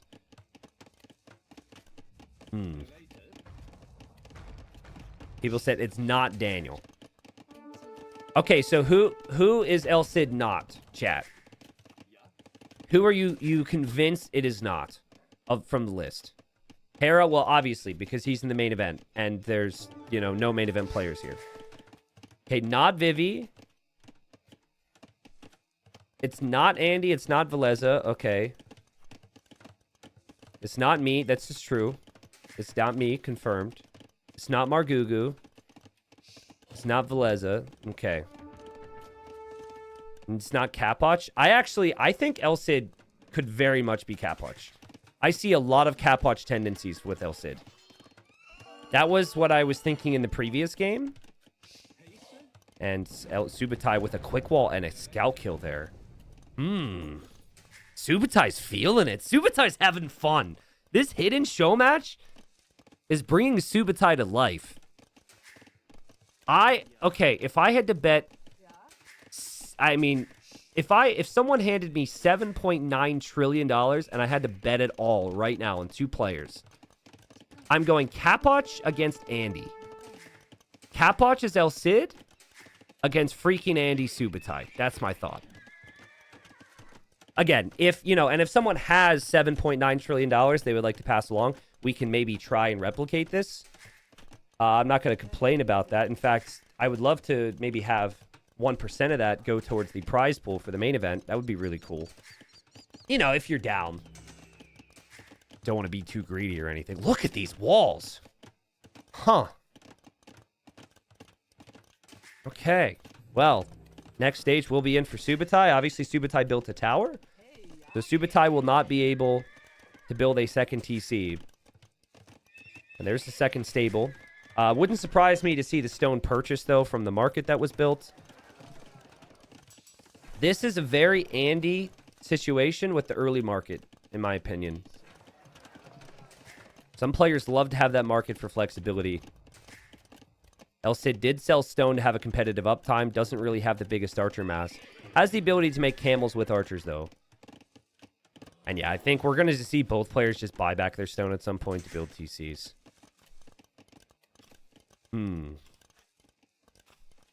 Someone offered me Monopoly dollars. Oh, well, that's nice of you. That's better than nothing. It's the thought that counts, right? And we are going to see double stable knights here from Subotai. Subotai went monks for every single game. We'll see if there's more monks here. Double stable and then instant monastery. This is pretty textbook stuff. If camels come out, you now have the tool to convert the camels. You can now heal up your weak knights. Start to grab those relics. This is just a random militia hanging out. And here comes El Cid. And El Cid, I feel like you always have to expect a double stable knights. He might. It's interesting he's coming forward. It doesn't feel like the timing's necessarily the best for El Cid if these knights actually find him. But there's no scouting yet. 4 knights could actually put a stop to this, I think. Nice scouting from El Cid. Now crossbows in. And Subotai, who's been sitting behind these walls, might be a little concerned seeing crossbows. And then waiting for 6 knights. Again, Teutons do not have husbandry. So you don't really have the speed to catch up here. This is going to be a really big attack, though. 6 knights and a monk here. And El Cid went in there with the scout. I really like the scouting and saw double stable. So the siege actually does not offer anything against the military Subotai is making. This is an easy trap to fall into. The camels do. So if there's more camels forward here, it could be nice. And then, of course, when you're up against Teutons, it's really tough to get conversions, too, because they resist conversion. But what the tower, what the siege could do, rather, is pressure the tower to take the opponent off of gold. That is a lot more knights than El Cid was expecting, but we had a nice attack grounds here from El Cid with the siege. So that's something. The knights are trying to surround. There's also a monk behind to get conversions. The siege goes down. And to me, it feels like the fight is going pretty well for Subotai. I mean, these are Teuton knights. They have the extra armor. The crossbows are taken out of the picture. The monk here is actually going to survive. And yeah, I think Subotai can realistically just come back home, heal up these knights, and slowly take out these buildings. That was not too bad an engagement. The problem, and you can see now the weak knights are being pulled home. The problem when going crossbow camel is it's tough to get the upgrades on everything. So we didn't see Bodcanero for the crossbows, and we didn't even see bloodlines for the camels, for example. Whereas if you look at the player who went straight knights, bloodlines in, armor in, attack in, and then a monk or two helps with a conversion, and it just really can swing the fights nicely.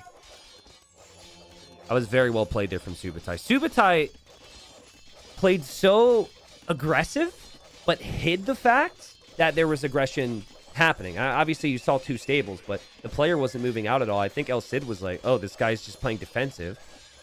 Probably thinking it's more of an arena player because of the first 2 games. Someone says, in case anyone is wondering, you'd have to buy 383.86 million copies of Monopoly to have 7.9 trillion in Monopoly money. Hey, salutes in chat, please, for Poppin' Fresh for giving us that info. That has made my day better. Thank you. 2 TCs here for El Cid. Pretty good eco upgrades. We've got the 3rd TC now. Really nice to have that gold in the back. And these knights, if they don't break through, they're not really offering too much right now to Subotai. Also, a scout came forward from El Cid and sniped a monk, which is really creative play. And does need to make sure that the opponent doesn't break through. And that's going to be the case. And there's a nice little Vil lead now for El Cid, who's still playing in towards camels, still playing in towards crossbows as well, which I think is going to be problematic. And eco's still pretty fragile. Like 14 Teuton knights is no joke right now. If the walls are busted down, the Teuton knights are going to destroy everything. It does feel like if El Cid can just hold, this could be good. Now, this is where having built that monastery forward is a bit of a problem. Now you need one at home, and this main gold could be a problem. Subotai loves to have some monks mixed in, doesn't he? It's crazy. He pulled that monk back, too. And these knights might be through in a second. High-pressure stuff.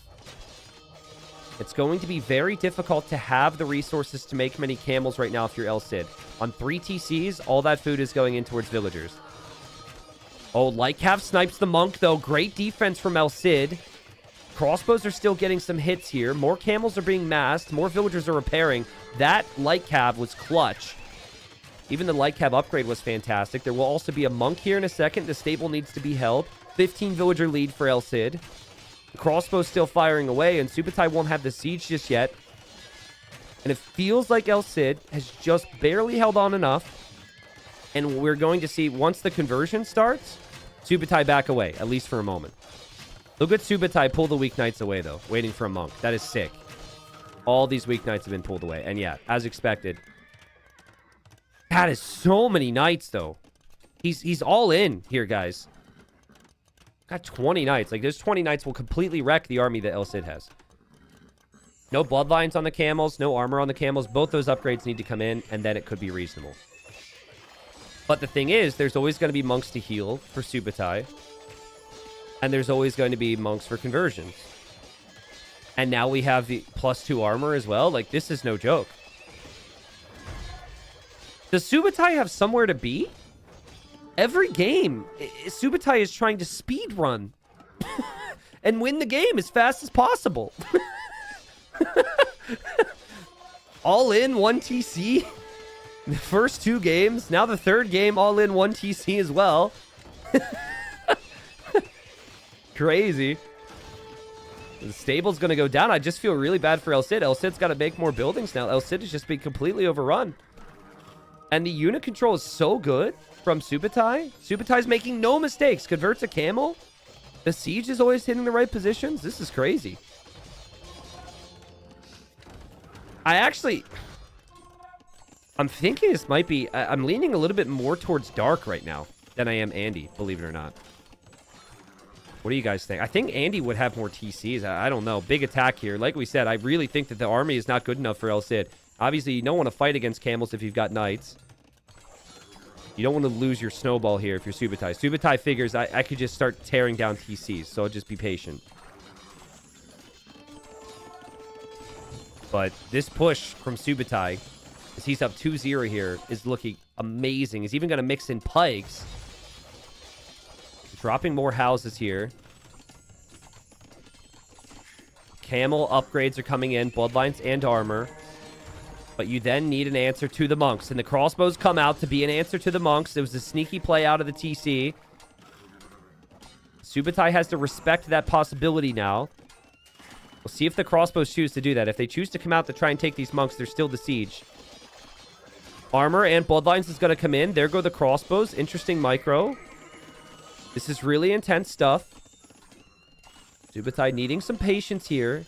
Not to overextend. Behind by 20 villagers. Just 1 town center. This is 3 town centers for El Cid, who's now getting Bodcanero, which wasn't in before for the crossbows. Snipes a monk. Beautiful play from El Cid. Man, that was some high-level stuff right there. You could try that and regret it. Seems like maybe El Cid could start to pick off the reinforcements here. But if that is attempted, then the villagers will go down. The crossbows, again, go in and kill the monks, though. A great fight for El Cid, I think. And El Cid's micro looking better and better here. And he is simply just going to try and pick off the reinforcements. It's a smart play. Losing this TC would be horrible. But look at the micro here from El Cid. Great dodging. Here, the camels are getting a really nice fight in. This TC and the crossbows around and killing the siege is excellent for defense. And El Cid stops the push from killing him. Wow. I mean, honestly, because of how this series has gone, I was fully expecting Subotai to just win this game. That micro from El Cid came out of nowhere. That was ridiculous defense. And now Camel Crossbow's looking so much better than it was before, isn't it? Never really thought the crossbows were going to play a role, but he just kept creating them. He kept them alive. Eventually got his camel upgrades. And now behind this, you're sitting at 1 TC eco if you're Subotai. You feel like you need something more, and he's singing villagers forward right now. But if El Cid just keeps up the numbers, keeps producing out of these TCs, the lead will just continue to grow. Only lost 7 villagers. Here come villagers for a forward castle from Subotai. Oh, boy. Is this about to be doubt confirmed? Oh, man, dude. This could be... Oh, this is going to be a crazy fight. This is going to be nuts. Both players healing up and waiting. The fight's going to go down right on the front here. El Cid's golds are super far forward here. He's actually soon going to run... Well, no. He's still got this gold, but...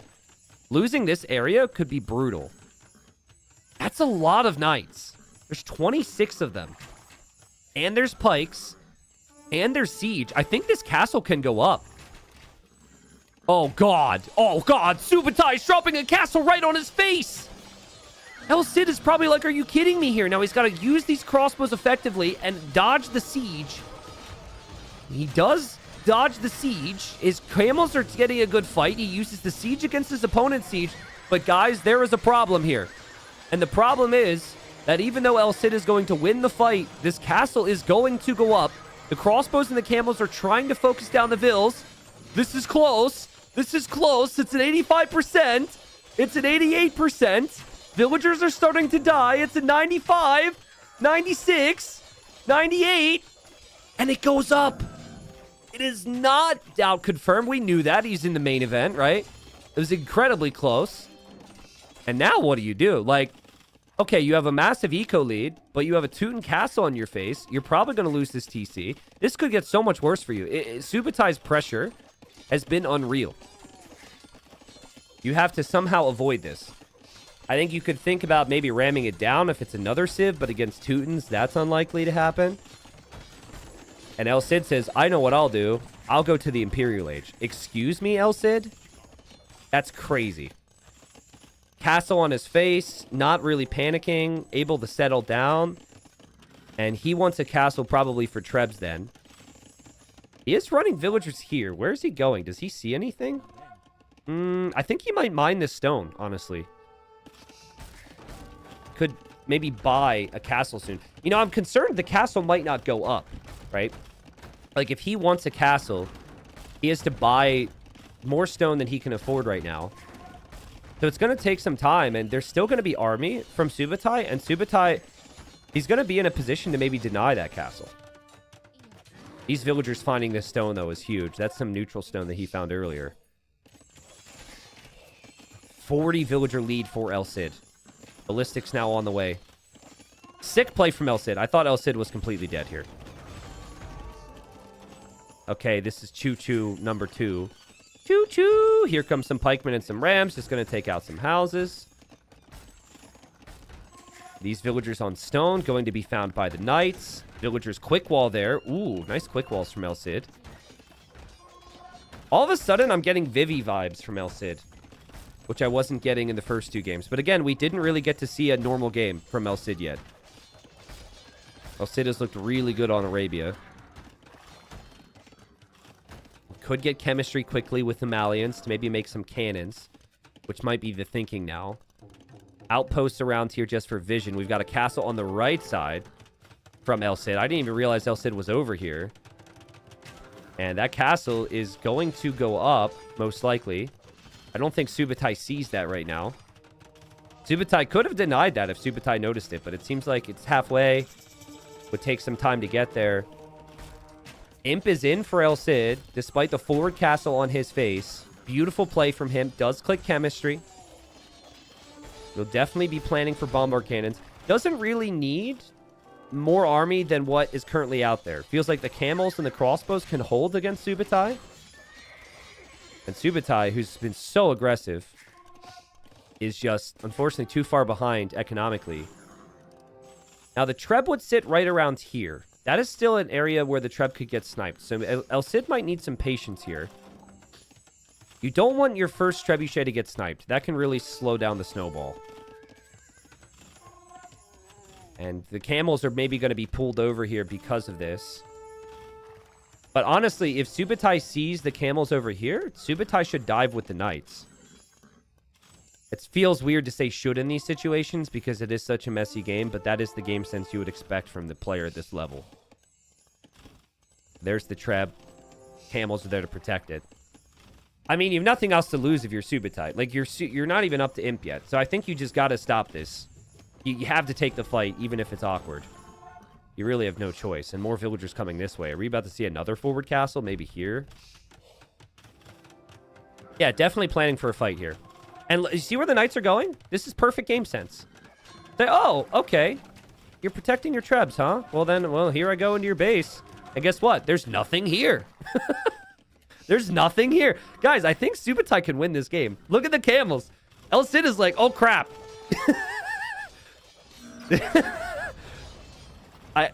What? Subotai got a castle in his base? Subotai is trying to get some vision in here and is just going to commit more to this. Remember, these camels do not have imp upgrades. Against pikes, monks could be problematic. Camels will kill the monks, though. Nice fight there for El Cid. Still, though, has to get out of here with these camels. El Cid is struggling. Does pull back towards the crossbows. Does pull back towards the Trebs. Here go the villagers wandering through. This game is so messy, man. This whole series has been so fun to watch so far. A couple knights found some villager picks over here. El Cid's eco is just, for a player who has the villager lead, it is a wreck right now. And it is because of things like this. We have another castle from Subotai. So he's repairing this castle. And he is building another forward castle. El Cid, no gold at the moment. Now, this is the gold that he'll need to collect. But he has no gold. Subotai's going to actually pressure the right side with some siege, apparently.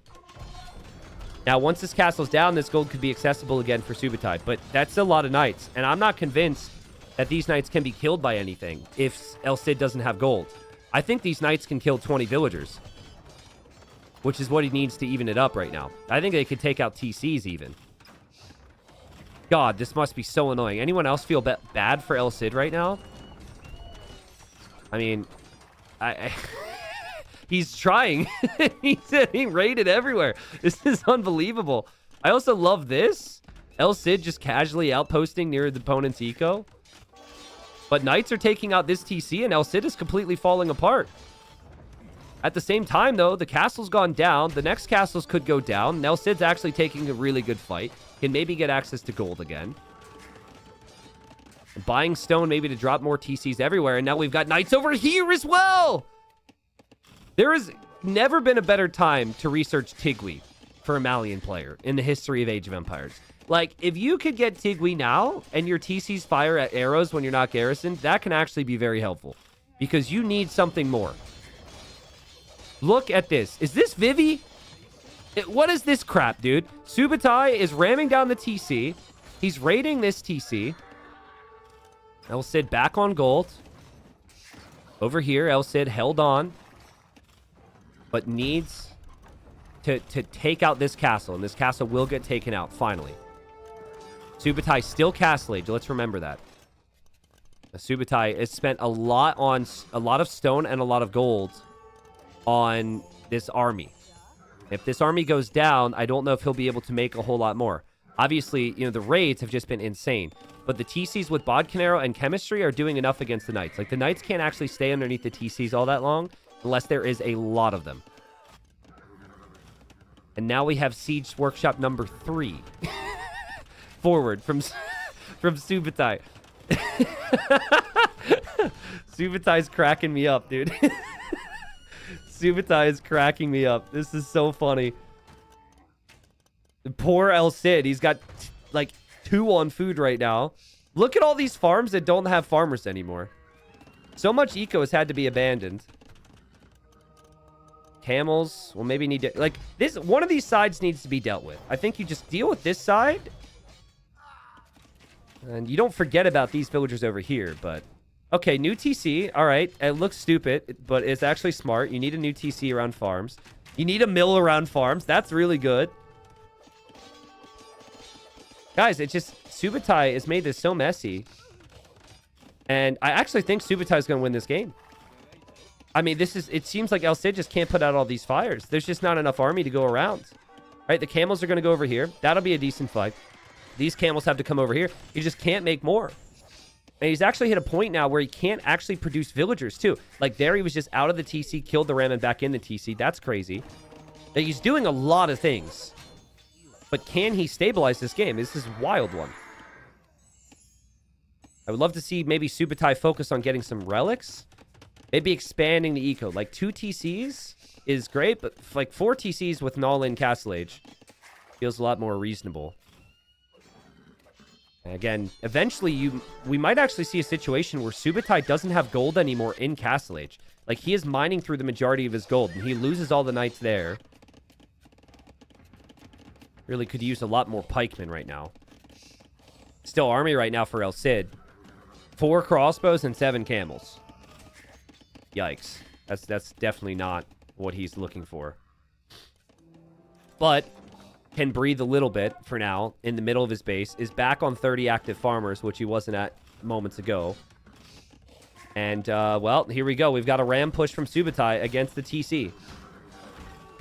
Crazy. That TC is going to be a goner, most likely. Villagers repairing away, which is hilarious. It's a smart move. You just don't see it from all the players out there. Crossbow and camel. 17 vills in queue right now for Subotai. 17. And villagers exposed everywhere. Big fight here. We'll see if El Cid can focus down the pikes here. Feels like he did focus down a lot of the pikes in the group. Most of the pikes have gone down. El Cid loses the TC. However, El Cid is clearing the army? Question mark? There's a random Treb over here. The villagers are trying to protect their home. There's a lot of weak knights there. They're just like moments away from going down. Okay. Crossbows with chemistry actually helping a lot here. And 85 pop for El Cid. He's now behind by 30 Vils. Still in Imp. Oh, and he's being pushed over here too. Oh my god. This is insane. So this is not something that El Cid picked up on right away. Or maybe he did. He was garrisoned. Tigui! Tigui, it's so smart. You need the arrows, man. You need the arrows. And we've got Imp for Subotai. But Subotai has, like, no gold income. Okay, Subotai's going to find that gold. What in the world, man? This is a crazy game. Again, we don't know who these players are. This is a Hidden Cup show match to give you a feel for the main event and what the main event will bring. Obviously, in the main event, we'll have the world's best players. These guys are up there with them, but they weren't able to qualify. It's honestly been a brilliant game. Like, El Cid should have died. Subotai should have died. Both players have put up excellent fight here. And, you know, I have to give both a lot of credit for that. Like, I know El Cid, it's been messier for him, but it's because he's been against all this pressure constantly. And he loses TCs, and he's just right back to it. Like, he is up to 44 on food now, which was such a big issue for him. He had, like, 2 on food before. And he's got some army here. He still has Trebs to push this castle. And this gold is critical. And this is maybe the most important moment of the match. Now, this right-hand side is still kind of being pressured. You don't want to put any focus on that right now if you're El Cid. You just focus all of your attention right here. He's actually mixing in some hand cannons now. Hand cannon camel is really good against what we are seeing from Subotai. Subotai going to snag a relic now. And maybe could snag this one eventually, is taking some stone in the middle. But Subotai is just repairing this castle now. And that's a lot of stone to invest into repairing a castle. Remember, Subotai lost 2 castles already. So it could be a situation where Subotai doesn't really have castles.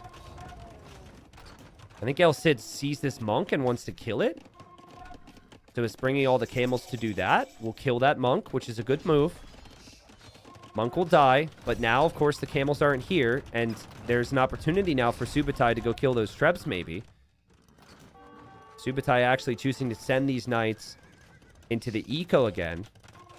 And now there's camels in the eco too, so pikes are needed in defense. This is crazy. Cavalier upgrade on the way. No heavy camel upgrade for El Cid this entire time he's been an imp. He just doesn't have the gold. He does not have the gold access to be able to do that. And he's hoping that will change if he can take this castle out. This gold's still an issue. Like, he's just now taking the gold. And the Subotai will not rest with his focus on these sides. It's incredible. But I think Cavalier also could be like, really bad against Camel. I guess you get the extra melee armor as Teutons, and it will be Cavalier with armor against heavy camel. Or, sorry. Well, light camels, I guess. Regular camel riders. Now 2 minutes away from heavy camel is El Cid. And El Cid knows, I need to keep an eye on this. But, I mean, it feels like Subotai. I mean, he has the eco lead now. He's building up towards a big fight here. And I think El Cid realizes that he's going to lose his Trebs if he stays there. It feels like Subotai might actually be able to overrun. If he can just get a couple Cavalier into the back of this eco. Wow, El Cid knows he's exposed there. That is so good, man. To have that game sense, but still, I mean, there's a lot of economy exposed everywhere for El Cid at the moment. Gold will be available for El Cid, though, on this right side. Heavy camo will be in. I also love how Subotai is actually really exposed at home. The best form of defense for him here is offense. And there he goes for the Cavalier. So the castle's obviously critical to control that area. But Halb Cavalier is tricky. If you bring the camels anywhere close to this, it's a bit like what we had seen in the Castle Age with Pikeman Knight. The camels have to be really careful. And so this just means El Cid needs more ranged units. I think hand cannon is kind of the play there.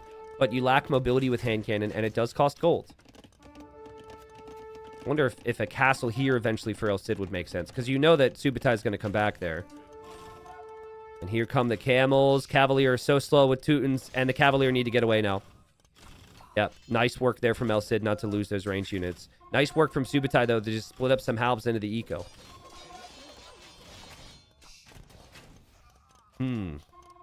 Eventually, El Cid will get to a comp that I don't think Subotai can kill easily.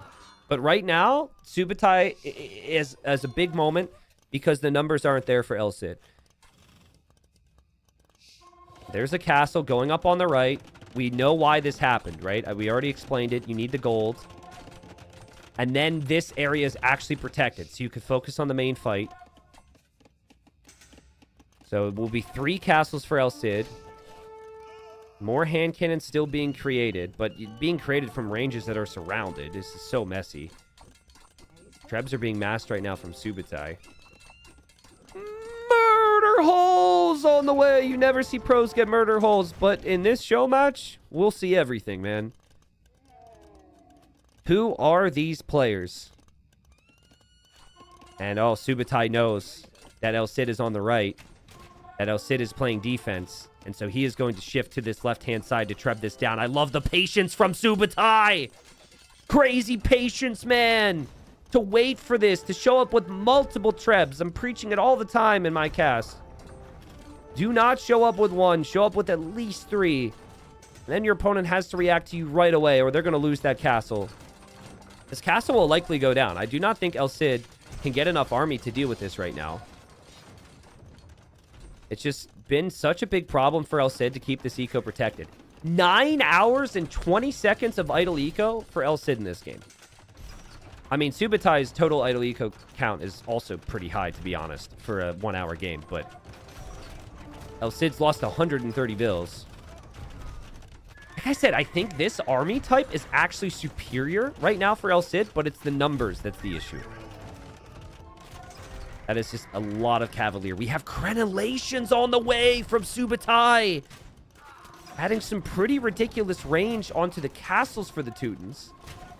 There is only 1 castle, though, so I'm not sure about that one. Still not the cheapest upgrade ever, but players want to max out with whatever they can. Look at this micro from El Cid. Beautiful micro. Good patience with the camels. He really needs to keep this castle up if he can. Big fight. There's only 6 halbs in there, guys. More are going to join. But it seems like El Cid is winning the fight. What is this game? And Murder Holes keeps the repair villagers alive over here. He actually ran out of stone to repair. El Cid is completely at the limit with resources. He needs to keep this castle up. He'll lose it. But maybe he could take the trebs? I don't know. Subotai is 2 relics. Subotai is most of the map control right now. Subotai also is mining some of this gold, which should have been El Cid's. And we now see ranges and barracks behind this from Subotai. And he's able to save those trebs. Right now, El Cid's composition is at its peak. Maybe El Cid needs to finally get some raids in. Like right here is such a good area to get some light cav, for example. I think it's just so tough to do that when you're in the dark and when you have your opponent all over you all the time. But the Farimba upgrade and then light cav could be amazing in this eco. There's just villagers exposed everywhere. But I don't think that he's going to be given the time. Even the Ironclad and Siege Engineers coming in for Subotai. So extra melee armor on the trebs. Extra range on the trebs. Teutons only get scouts, so it's kind of funny to see a scout raid in Imp. They are fully upgraded scouts, though, so it is something. And Subotai, as the score is just flip-flopping back and forth, is going to try and push this castle next. See what I mean? You just don't have time to raid. But yes, you do! Of course, there's halbs here from Subotai, though. He saw it coming. Villagers are still getting sniped. Trebs are over here. This is ridiculous, man. Scouts are going to town. This is a crazy game. Light Cav are also looking for areas for attack. If they could find that, 10 villagers will die. Subotai up 2-0 in this show match. The first 2 games were wacky. This game has been insanely aggressive, and even he has been raiding in different areas. And here he hasn't noticed this, but guys, his army count's insane. And his 3 trebs are likely going to take out this castle from El Cid. There's 3 relics for Subotai, so he is able to get that gold income. His resources are looking incredible here. And it seems like El Cid is about to be broken here. And now he only has one castle. So there's only one castle for each player. I think they've used the rest of the stone on the map. Like, they've each had, like, maybe 4 or 5 castles throughout the game, but they've just both lost so many of them. This is an amazing find, but the problem now for El Cid is there's going to be 100 army for Subotai. And we might even see the Paladin upgrade here for Subotai. He certainly seems to be saving resources for something. I mean, Teuton skirms aren't that exciting, so that's not the type of army to worry you that much. The Halbs and the Cav is really the main strength of this army. Oh, man. There's still lots of blinking from the raids. Nice job from El Cid. He's taken his opponent down to 100 vills.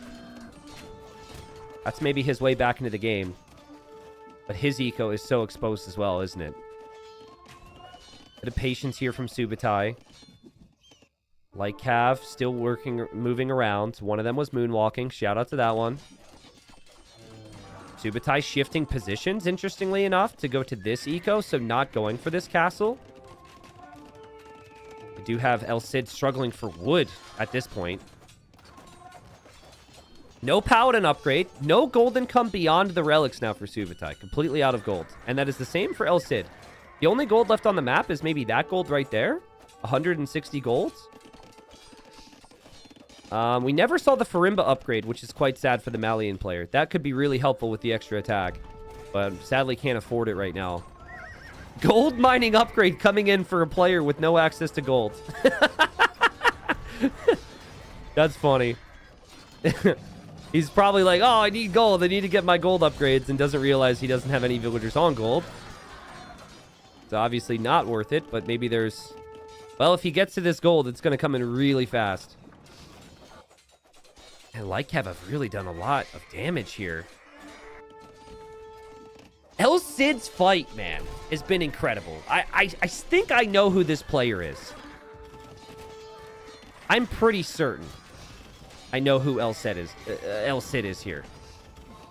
This fight is crazy. Lycav continuing to find kills. How is El Cid not finished yet? How is this still a game? El Cid has the villager lead, guys. And the Cavalier count is not that impressive anymore for Subotai. It's only 14. The Halbs are getting killed by these hand cannons.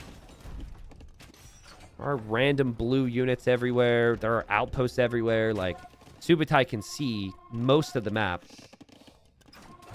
And is slowly trebbing down some of this eco. It's like right in the heart of his opponent's eco, honestly. You cannot lose this bomber cannon right now if you're El Cid. That would be an expensive loss. And actually, he's going to lose it, but he killed a lot of gold units in the process of trying to save it. So maybe that's a positive, but his population is not looking good. The farming eco here will be found. Any eco elsewhere is exposed. We've got Teuton scouts finding kills. We have the occasional counter raid, but the GG is called. And it is a 3-0 lead for Subotai here in this show match. That game was phenomenal. Crazy pressure from Subotai, who at one point was like 40 or 50 villagers behind, but just continuous pressure. Castle drops and raids on the sides. It just never stopped here for Subotai. And poor El Cid is probably like, man, like, I don't know who I'm up against here, but it's certainly going to be tough for me to beat this guy today. So game 1 and game number 2, lots of monk pressure from Subotai. Game number 3, very capable with the all-in aggression there with the Teutons of all civs. We'll see what El Cid does next, but you know, I'm hoping we obviously get more games from this show match. But eventually, you guys are going to have to guess who you think these players are. So think on that. There's the res collected, 99 resources collected there from or 99,000 resources collected from Subotai, who just did such a great job with eco behind that the entire time. That was impressive. Looks like they're similar speed, if that means anything to you. But let's get on the El Cid hype train right now so we can get more games from these two, because these games have been so unique, man. Good fun. So let's also let me remind you guys who these players could be. These players could be any one of these names. These are not main event players in Hidden Cup. Main event, which starts next week, will be comprised of these players. Those are the 16 main event players, the biggest names in the world. And then they will be playing on these heroes. There's our 16 heroes there. But, man, what a show match so far between El Cid and Subotai. This has been awesome. Whew. All right. Score 3-0, though. I'm loving it. I'm seeing lots of questions. We'll definitely open it up for questions after the show match, guys. Thanks for the interest. I tend to be quite a wordy individual, so I don't want to digress too much because there's more games happening here. So, Rebellion, thanks for the Prime. Thank you, channel. But guys, please, if you haven't already, saluted Pax. Thank you again, Pax, for more gifted subs, dude. The support has been unreal today. That's too much. Thank you, though. Thank you. We'll do a vote here. Well, we'll see how these games go. I'm hoping to do a vote in the middle of the series, but in the event this is a 4-0, then we'll obviously do the poll, and you guys can vote on who you think is who. The players, after they finish this, too, will also tell Robo who they think they played against, which will also be interesting. My favorite hero in Hidden Cup 5 is Alexios and Salim the Grim. I like both those names, too. I think all the names are awesome, though. Yo, Vapor Trail, what's up? What's up? Deadly Cookie, hello, Tunnel Vision. Nick Man, good day. Thank you for the salutes. No, we're not doing a poll right now, Arbase. We have the next game. Ooh, and it's going to be on Hidden Forts. Ooh, Hidden Forts. Nice.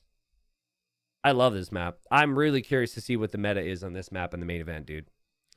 I think we are going to have different approaches. And, you know, it's like, it's so unique to have a map be brand new and then go into the main event.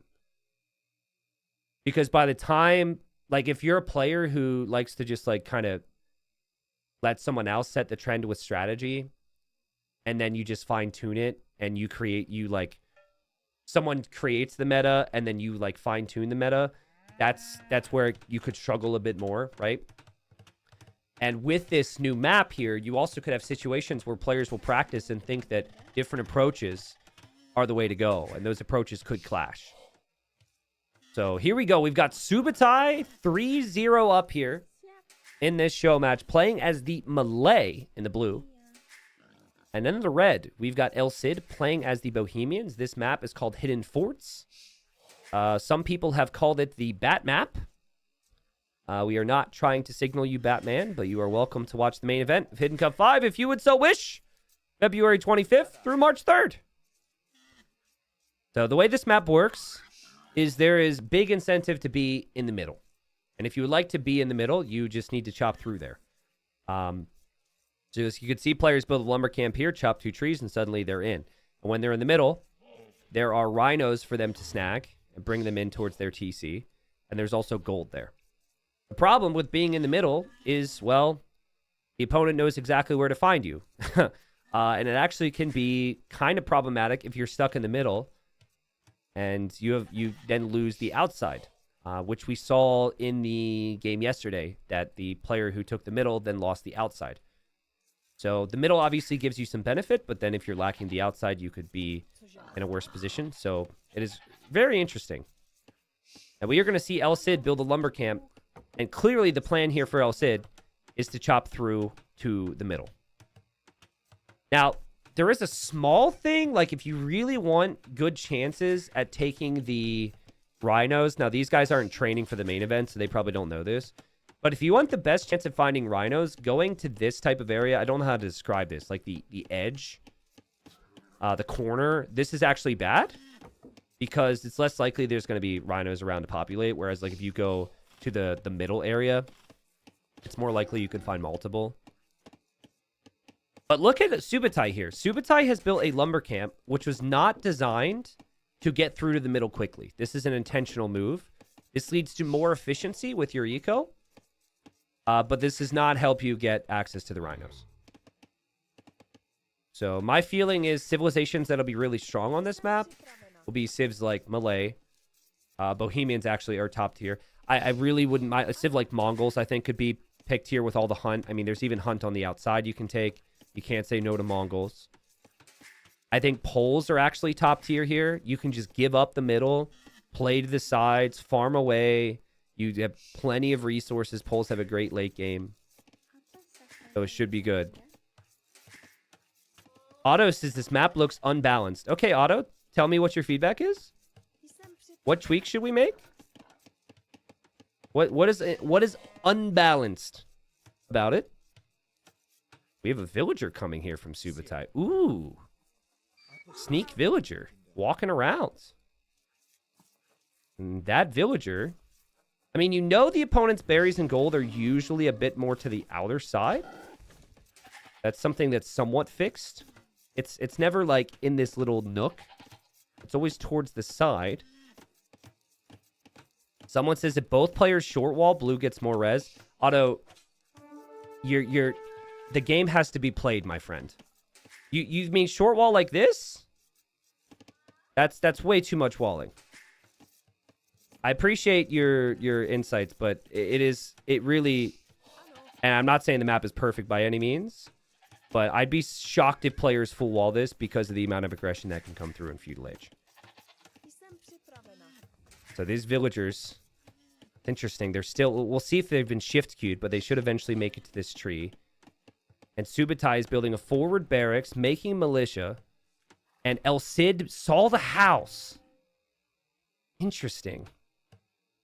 So meanwhile, behind this, we're just going to have food income from Subotai. But El Cid's got to be like, are you freaking kidding me? Why does this guy keep trying to ruin my normal games? So you gotta respect Subotai, dude. Subotai is really just decided he is gonna make it as chaotic as possible, and is no chill. But it's fun, right? Because we have the outside approach against the chop to the middle approach here.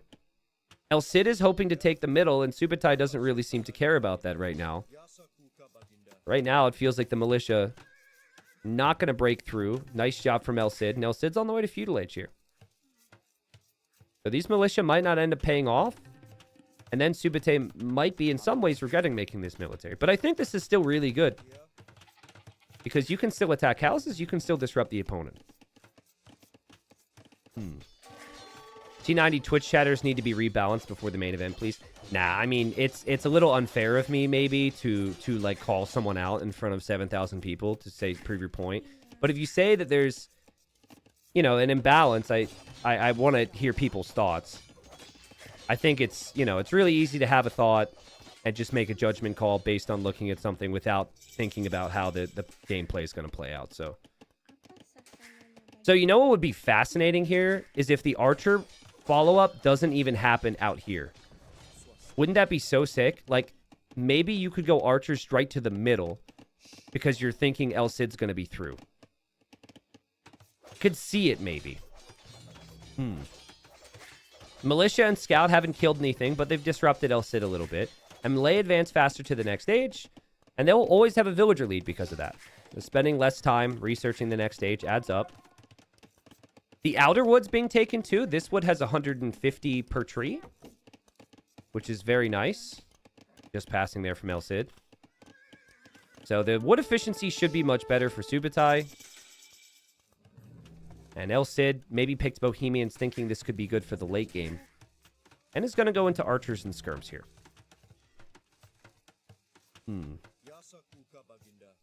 So Subotai is going to aim to wall this area up to keep that blocked off. That's interesting. And then isn't actually going for an archery range. Isn't going for any army whatsoever. Okay, was someone trying to take... Okay, El Cid's going to try and take his rhino. There he goes. Now, guys, you see this rock terrain behind the wood line? You can't wall there, so you can't wall the opponent off. So I'm kind of interested to see what El Cid's trying to do here with this villager.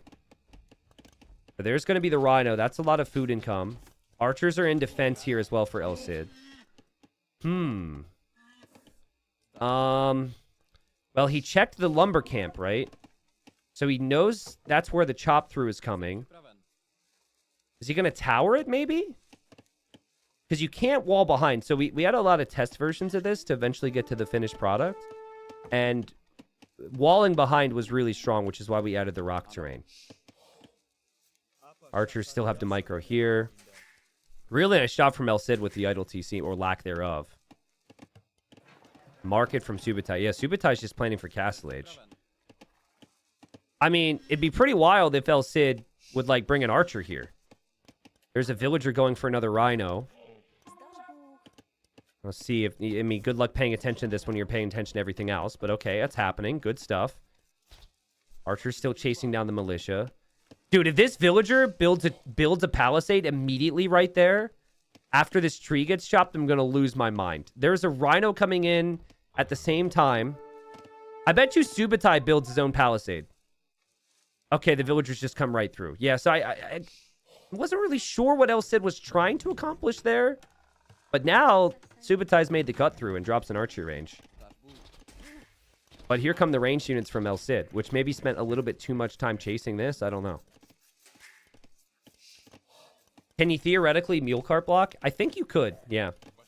And mule carts, you can take gold, and you could also take hunt. So I think mule cart civs could be strong here. Obviously, this is only the second game I've ever casted on this map, but what do you guys think? It's okay. If you don't like it, it's all good. But if you had to give it a ranking out of 10, what are your thoughts? I think it's going to produce some really interesting games. It's basically fortified clearing with extra steps, if you know fortified clearing. I think there's a lot of different variety you could go for. 7 out of 10. I'm seeing a lot of 7s. I'm happy with that. I'm happy with that. Where you get worried is if it's like a 2, you know? I'm not seeing many 2s. Look at Subotai's uptime. Subotai's going to be up, but Subotai has to be careful here because archers are here. I wonder if this archery range gets walled in, actually. Could, in theory, attack this palisade wall and then, once it's down, build a stone wall there? Feels like this game will probably go late. Subotai did sell all stone. So I think Subotai really wants to pressure towards the middle here. We'll have skirms out of the range. Skirms are here. And now skirms could kill off the archers and the spear. And now Subotai deletes the wall. And Subotai's running directly to the middle right now. Ooh, man. Micro matters a lot here. Okay, monastery. El Cid is like, no, not again. Not again. Not again. Please, no monks. I don't want to see any monks. Oh, poor El Cid. Oh, man. The skirms are getting their kills. The skirms are probably going to die. And first monk is on the way. But, I mean, there's no spears here because the barracks is over here. So right now, Subotai's making an extra barracks just to protect the monks. I'm not sure this position is really that good right now for Subotai. Nice quick walling there. Beautiful play. But this is certainly not the push that he was hoping for. So, obviously, big benefit to have that initial push, but now it just gets more awkward in the middle. Yeah, I just love that. I love how, like, an advantage on the side means you have a disadvantage towards the middle. And El Cid's going to drop a siege workshop and also drop a monastery. Cab archer? Interesting addition there. And now the monk is going to die, but converts an archer first. Okay. Villager goes down. Next monk comes out. That monk should die as well to these scouts. Archer should do it. Archer. Kill it. Kills it. This is really micro-intensive stuff right now. This is not easy. Especially when you know that tons of people are watching. I mean, spears have the extra armor for the melee. The ecos looked really good for Subotai, at least on paper, with the 12 on food. The eco right now for El Cid is not the best. El Cid selling his stone. He's like, okay, this is going to be a full clown game. We won't boom at all. Another monk exposed. Another monk will die. Sick micro from El Cid against these monks. My problem for El Cid is I'm still not sure what army comp he's actually committed towards here. I guess it's going to be monks in siege, right? Yeah, it's going to be monks in siege, but he doesn't really made many of them. He's killed a lot, though. Really good stuff. Wow, this has become... So both players have decided it is middle or death, basically. Really aggressive. That monk will fail to convert an archer. Over here, a villager did die 1-1 on the Eco KD. And we have redemption now for Subotai, who has shown that he is in love with monk play. So we've got 17 on gold for both. Hold on, folks. The militia and the scout are through. Redemption could help with converting siege. Scouts go in. Scouts kill the monk. Oh, that's huge. That is a really nice find.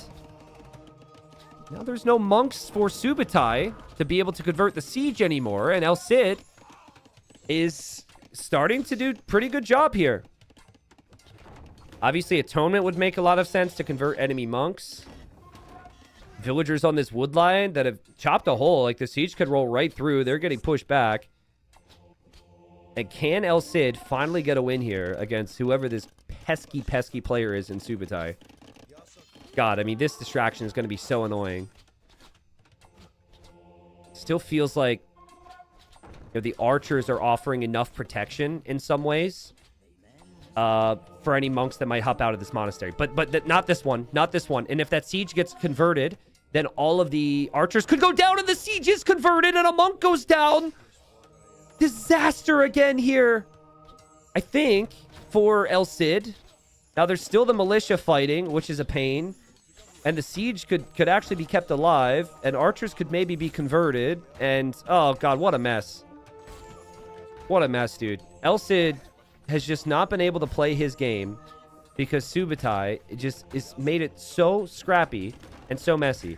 And when you're down 3-0, you probably are considering calling the GG. Like, you have $100 just playing today. Sometimes it takes a lot of will to fight to continue to claw back in these situations. But my guess is that El Cid is someone with a lot of fight. If I had to guess right now, I would say this is Capoch. And Capoch is not going to want to give up easily here. Now, Capoch is just not known for really being good in monk situations, though. Like, I think going for Atonement would have been such a good play, which he's going to do now. Sanctity could have helped a long time ago, which he never did. You know, the timings has not been great. He kills his own siege, and then he deletes his siege, and he deletes his siege workshop here. But the power of the monks from Subotai just continues to snowball here up against poor El Cid. And I mean, the monasteries were there for El Cid. He had the amount on gold. I just don't think he's been able to control it as comfortably. Some players, they're just better at it. And more monasteries now from El Cid. Oh, geez. Okay. Well, Atonement did complete for El Cid. Did Subotai get it? I don't know if Subotai got it yet. Atonement wars can snowball pretty quickly. Oh, he did get it. Okay. Okay, that's good for El Cid.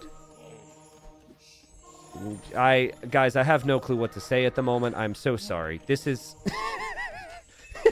this is too much.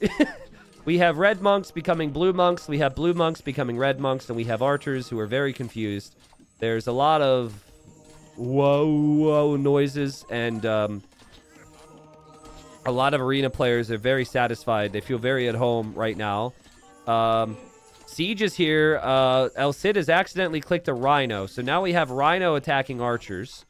So that's that's just one more bad thing on the list of things to have happened to El Cid today. And yeah, I mean, this wave of monks just continues. The problem right now for El Cid is he's focused and he's bringing monks forward from these other monasteries. And those monks are just switching sides here.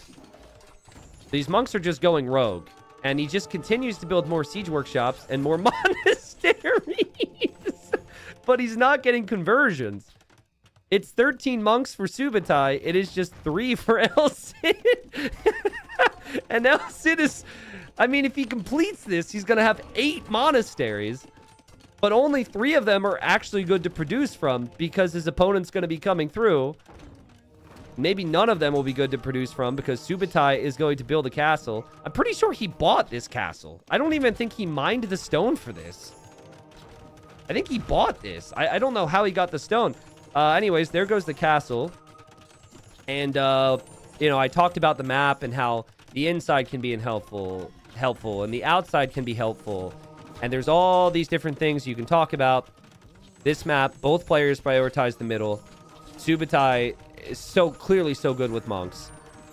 And El Cid maybe lost faith after the previous game, in all honesty. And the GGs are called. And that is the last series before Hidden Cup 5 main event. We have to find out who these players are. Subotai made a lot of monks in this series. El Cid, clearly not a player who likes the monks. The two very different style players, but Subotai got the job done. It was so interesting. It was like the rush on the outside into the middle control. It was so fascinating. I wonder if El Cid, he spent some time chasing the militia. So like I can understand why you want to deal with these militia, but I wonder if in this moment, if you just ignore the militia and have the archers here, how much this changes. I think it could have changed a lot to have the archers here. And then maybe the range never comes up. The skirms never come out. I mean, of course, there could be a range here, but... very interesting. All right. So I'm seeing some questions. I'm seeing some questions that make it clear to me that some people are slightly confused on how this all went down today. So let's just reiterate some things. This show match featured players that are not playing in the main event. All right? Not playing in the main event. This show match featured players who lost in the qualifier to give us a taste, to give us a feel for what Hidden Cup is like. And the possible players for this series are shown there. Now, we did have Daniel and Margugu playing yesterday. I was told that it's possible that Daniel and Margugu also played today. But I would be a little annoyed at Robo, honestly, if he chose to repeat players. So I think that's a mind game from Robo, and I think it is probably not Daniel and Margugu. Now, what we're going to do, and we're going to do this in the main event of Hidden Cup after every series as well, but we're going to go to the audience now, and we are going to vote, find out who you guys think these players are. We're going to start with El Cid, okay? So El Cid first, and we can start that poll now.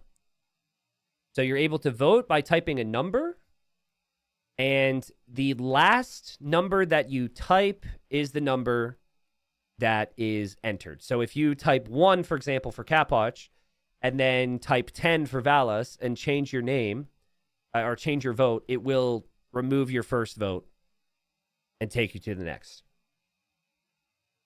Now, I'd like to reiterate that there's an amazing prize for whoever gets this right today, and that is the satisfaction of being right. And I'm sure everyone is really excited about that. So please be hyped. The satisfaction of being right is what you could potentially win here. But yes, who is El Cid? Who is the player who unfortunately lost this show match? I'm going to give you 3, I think it could be. I'm going to give you my top 3. I think Kapoch is number 1. And then Kapoch is number 2, and then Kapoch is number 3. That's my top 3. That's my top 3 for you. Kapoch, Kapoch, Kapoch. We'll see what the community thinks, though. I think like Kingston or Fire, pretty reasonable guesses as well.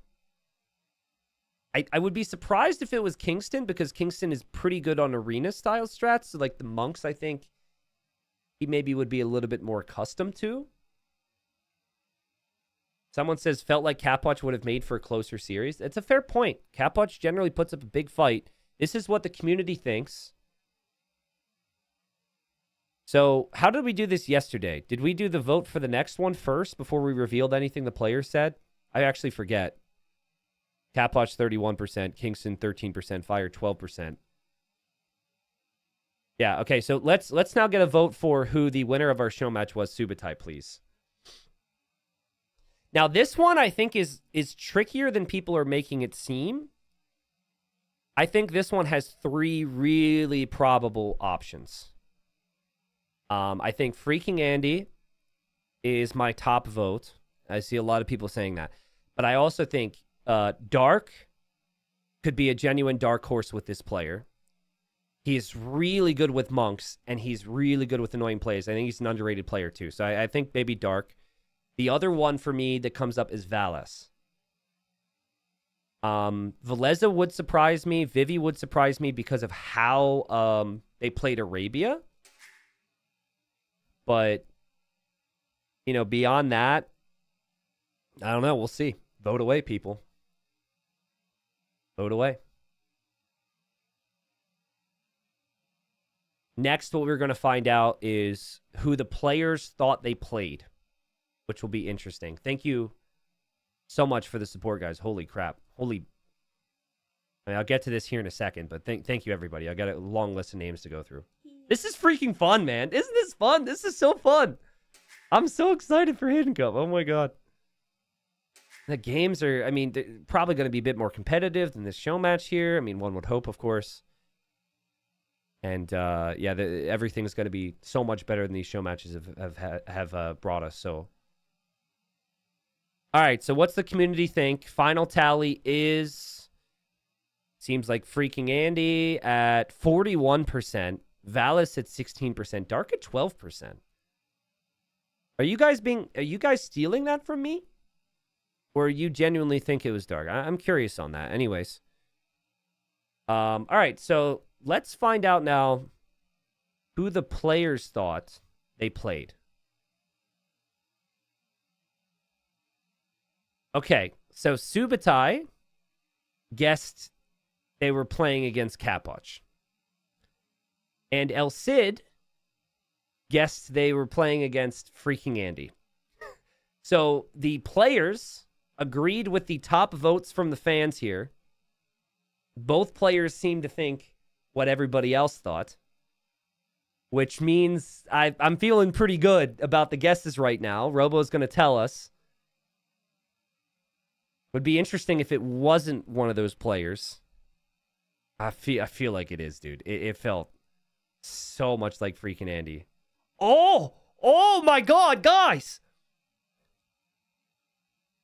They were both wrong. They were both wrong. Now, I know it's just a show match, but this all, oh, yeah, the players always know. The players always know. It's honestly so easy. You just got to look at the servers, honestly. You just, you look at some players, Monk, some players. The players always know. Subotai was Valis. Yup. Subotai was Valis, and El Cid was Kingston. It was not freaking Andy. It was not Capoch. It was Valis against Kingston in that show match. Kingston got 4-0'd by Valis. What an excellent show match. No, not Sean Kingston. No beautiful girls here. Wow.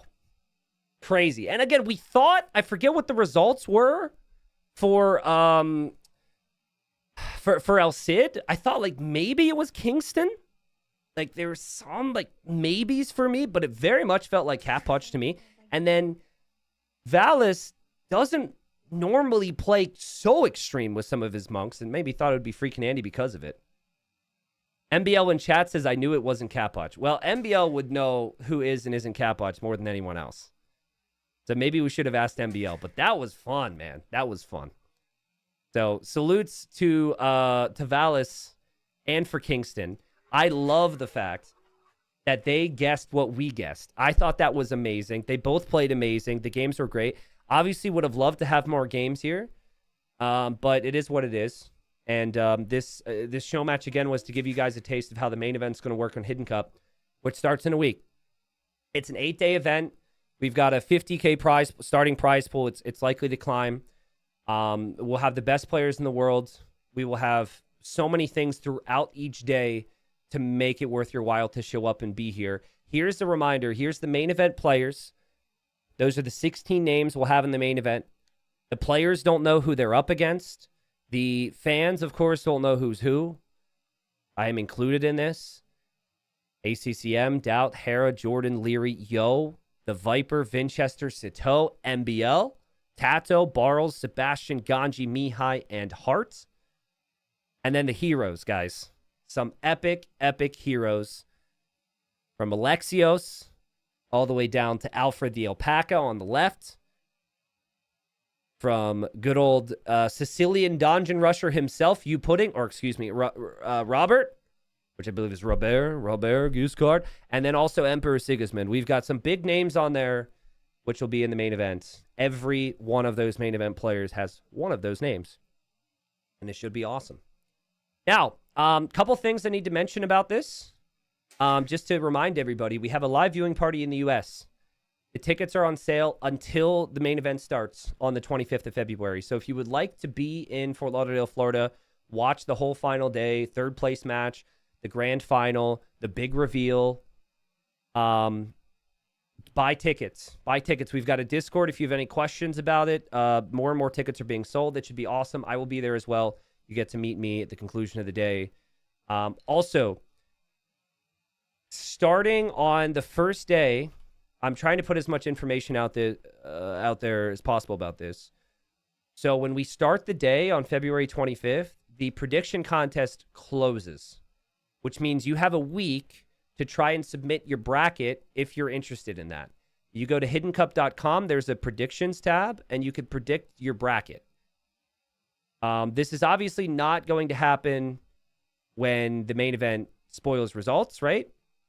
So you can it's just a fun little thing if you want to be involved to try and predict how the matches go. So predict your bracket, please. And, see how it goes. I haven't done mine yet. I'm not going to I probably won't do it on stream. I think I will just do it. Yeah, we'll talk about other things. I can do it later. Yeah, the main event schedule, it starts Sunday and it ends on a Sunday. It's 8 days and there's 2 sets per day. So it will be two best of 7s per day. We'll have a lot of information on the heroes. We'll have a lot of information on the players. And it's going to be hype the whole way through, guys. Seeing as this is my last stream before then, and it's going to be very silent for me this week, just know I'm working very hard. And the main event will hopefully be the best event I've ever run. And thank you guys in advance. I don't know how many people are going to be there on YouTube and on Twitch. But to the people who are here for the show match, the early stuff, thank you in advance for being part of that base that hopefully launches Hidden Cup 5 forward, okay? You guys, I know, what is it? We have 8,000 people collectively on all platforms right now. That's actually a lot of people. And I think it was maybe closer to 9 or 10 today. That's a lot. But you guys, I don't know how crazy it's going to look. Maybe no one will show up. Maybe you guys are tired of it by now. But thank you for being that foundation. And just for all the love and support. It's been amazing. I'm honestly very nervous. Very anxious. And there's things I need to get to work on right away when I finish this stream. But when I show up and when the main event happens, we will be down to business. And it'll be sick. Okay? It'll be sick. So thank you for all the positivity and the support and the love and the excitement there. I'll probably have a video that goes to YouTube a day or two before the main event where I just kind of talk about the main event a little bit, what's to come, and just, a little personal touch there. And, yeah, for now, I'll answer any questions if there maybe are any, and I'll head off for the day, get right back to work, and I'll see you guys in a week, all right? It should be awesome. It should be awesome. Thank you. Thank you very much, everybody, for being here. Especially all the new people who've made it clear that my constant mention of Hidden Cup on videos has somehow worked. It's been a weird balance. I don't want to be too much, but I also need to mention it. Oh, actually, on that note, hold on. Actually, something you guys could really help with. So I don't know if you guys have any buddies who follow don't really follow age or anything along those lines. People who you'd want to possibly interest in Hidden Cup. I already have you guys, and you guys are likely going to be there, which is amazing. But if we're going to break records and get lots of viewers and grow the game and get more people watching the game and appreciating the game for as sick as we know as it is, it'd be very helpful to have this short passed around. So it's just like a minute-long little blurb on how Hidden Cup works. You're going to hear it for a second. Hold on one sec. It's going to say, oh, God. Oh, God. Oh. Okay, sorry. Hopefully I can actually link this today. Okay, Hardy's linked it in chat. Okay, maybe we could pin it. Yeah, it's pinned. Just look at the pin and just, just text it to your buddies. Just be like, yo, this is happening, and just see how it goes. I think that could potentially pique some interest in people, friends, family, whoever. And I mean, the goal is if I can get someone to show up to the main event, they're going to stick around. I'm hoping it's really interesting. We'll have a good assortment of casters joining. We'll have so much content throughout each day. So just, if you wonder what you can do to support Hidden Cup, it's is let people know and pass the info around. And, you don't have to be rude with it. You don't have to be too in your face, but, there's people who might show up. So see how it goes. Who is your co-caster? We'll announce the casting schedule when we get there. I still have to sort out the schedule and some specifics on that this week. But we should have some really big names joining. So I will announce that when I can. We'll probably post that on socials. Otherwise, you'll just have to show up. And you'll be seeing a variety of different faces. So Obama is co-casting. Can neither confirm or deny, Wellen, that Obama is joining to co-cast. There's the possibility is a non-zero chance. Oh, man. Yeah, any questions, ask away, please. Ask away if you have them, then I'm going to head off. My mama is not casting. Obama, yo mama? No, my mama is not casting, sorry. Someone said, someone asked about donating to the prize pool. The event's going to be 50-50 split on the donos to me and the prize pool. And that launches once I'm live come day one. So if you've got some interest in contributing towards that, just wait for the 25th through the 3rd. That whole period will be like that. So are any players going to be casting? I could tell you that from the players, we're going to have Margugu and Slam joining for casting. Slam has joined for a lot of casts in the past, and it was always amazing. Margugu is like a new generation player, knows the players very well, very energetic, really into it. So we'll have the Slam Jam cast. We'll also have Margugu for the players. I'm gonna have to keep a tight lid on the casters that will be joining, but we will have a variety of different casters joining with me as well. So, will my brother be casting? My brother will not be casting. So, sorry about that one. Yeah, Moritud, I'm sorry you're very triggered by the way the poll system works. This was a test to see how the things work, and we're gonna adjust certain things come main event.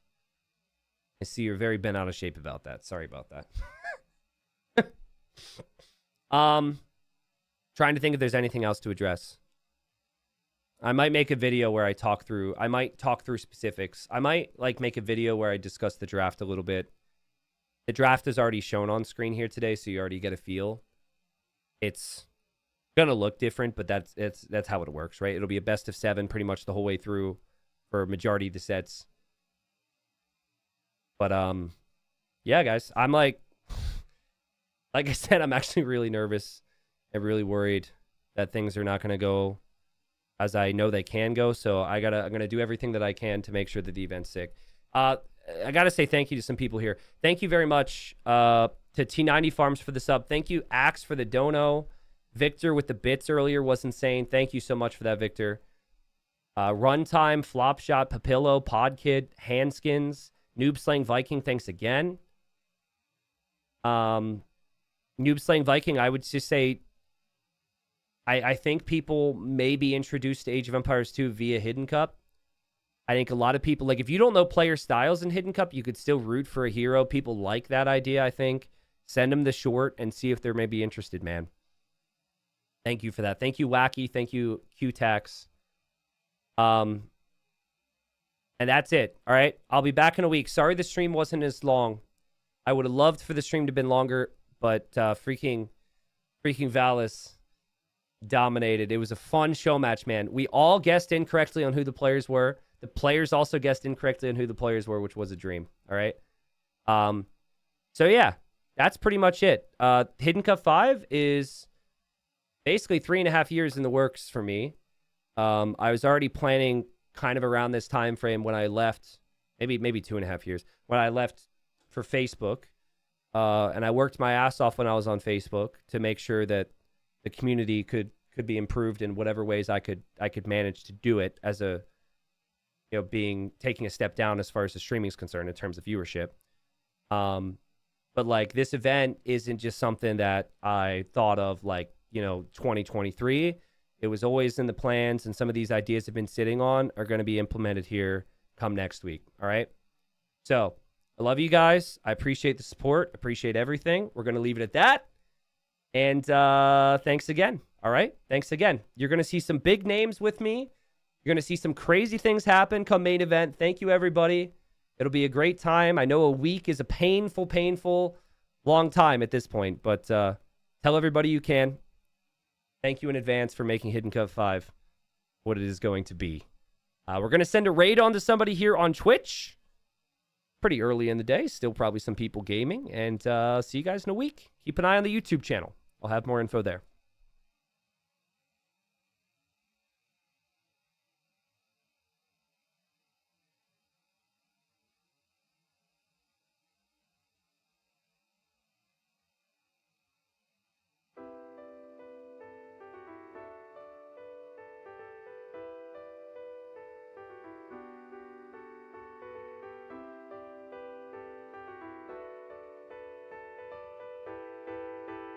Look at the variety of units. For red, we have 5 hussars, 7 condos, 7 pikes, 8 calves, 8 crossbowmen, 13 swordsmen, 20 skirms, 1 trep, 7 scorpions, 2 monks, 3 cav archers, 8 hand cannons.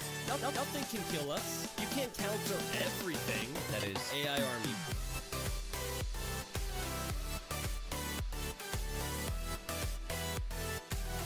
That is AI army.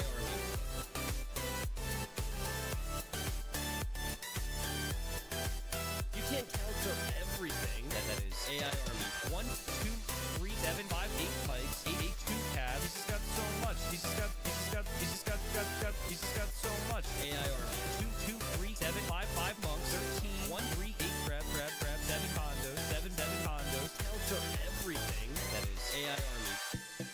Okay, so blue still hasn't clicked up to the next stage.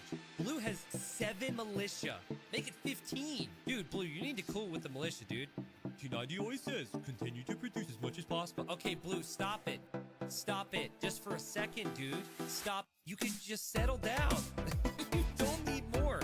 Adding more doesn't do anything for you. He's adding even more. This might set a record. Okay, actually, I take it back. Round it out at 20 for me. You can't stop at 19. Okay, blue, live your dream. I just wonder how much red's gonna freak out when he shows up to his opponent's face and sees militia. Meanwhile, red has a castle, has a barracks, has a stable, has an archer range. You are seeing right here what it is like to be in the mind of a low elo player. Watch this. 5 hussars, 7 condos, 7 pikes, 8 calves, 8 crossbowmen, 13 swordsmen, 20 skirms, 1 trep, 7 scorpions, 2 monks, 3 cav archers, 8 hand cannons. Nothing can kill us. You can't counter everything. That is AI army.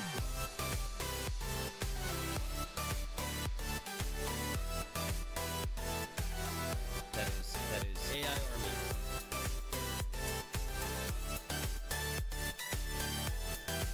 You can't counter everything. That is AI army. 1, 2, 3, 7, 5, 8 pikes, 8, 2 calves. He's just got so much. He's just got so much. AI army. 2, 3, 7, 5, 5 monks. 13, 1, 3, 8 grab, 7 condos, 7 condos. Counter everything. That is AI army. 1 militia, 3 militia, 7 militia, 8 militia, 12 militia, 15 militia. AI army. 2, 3, 7, 5.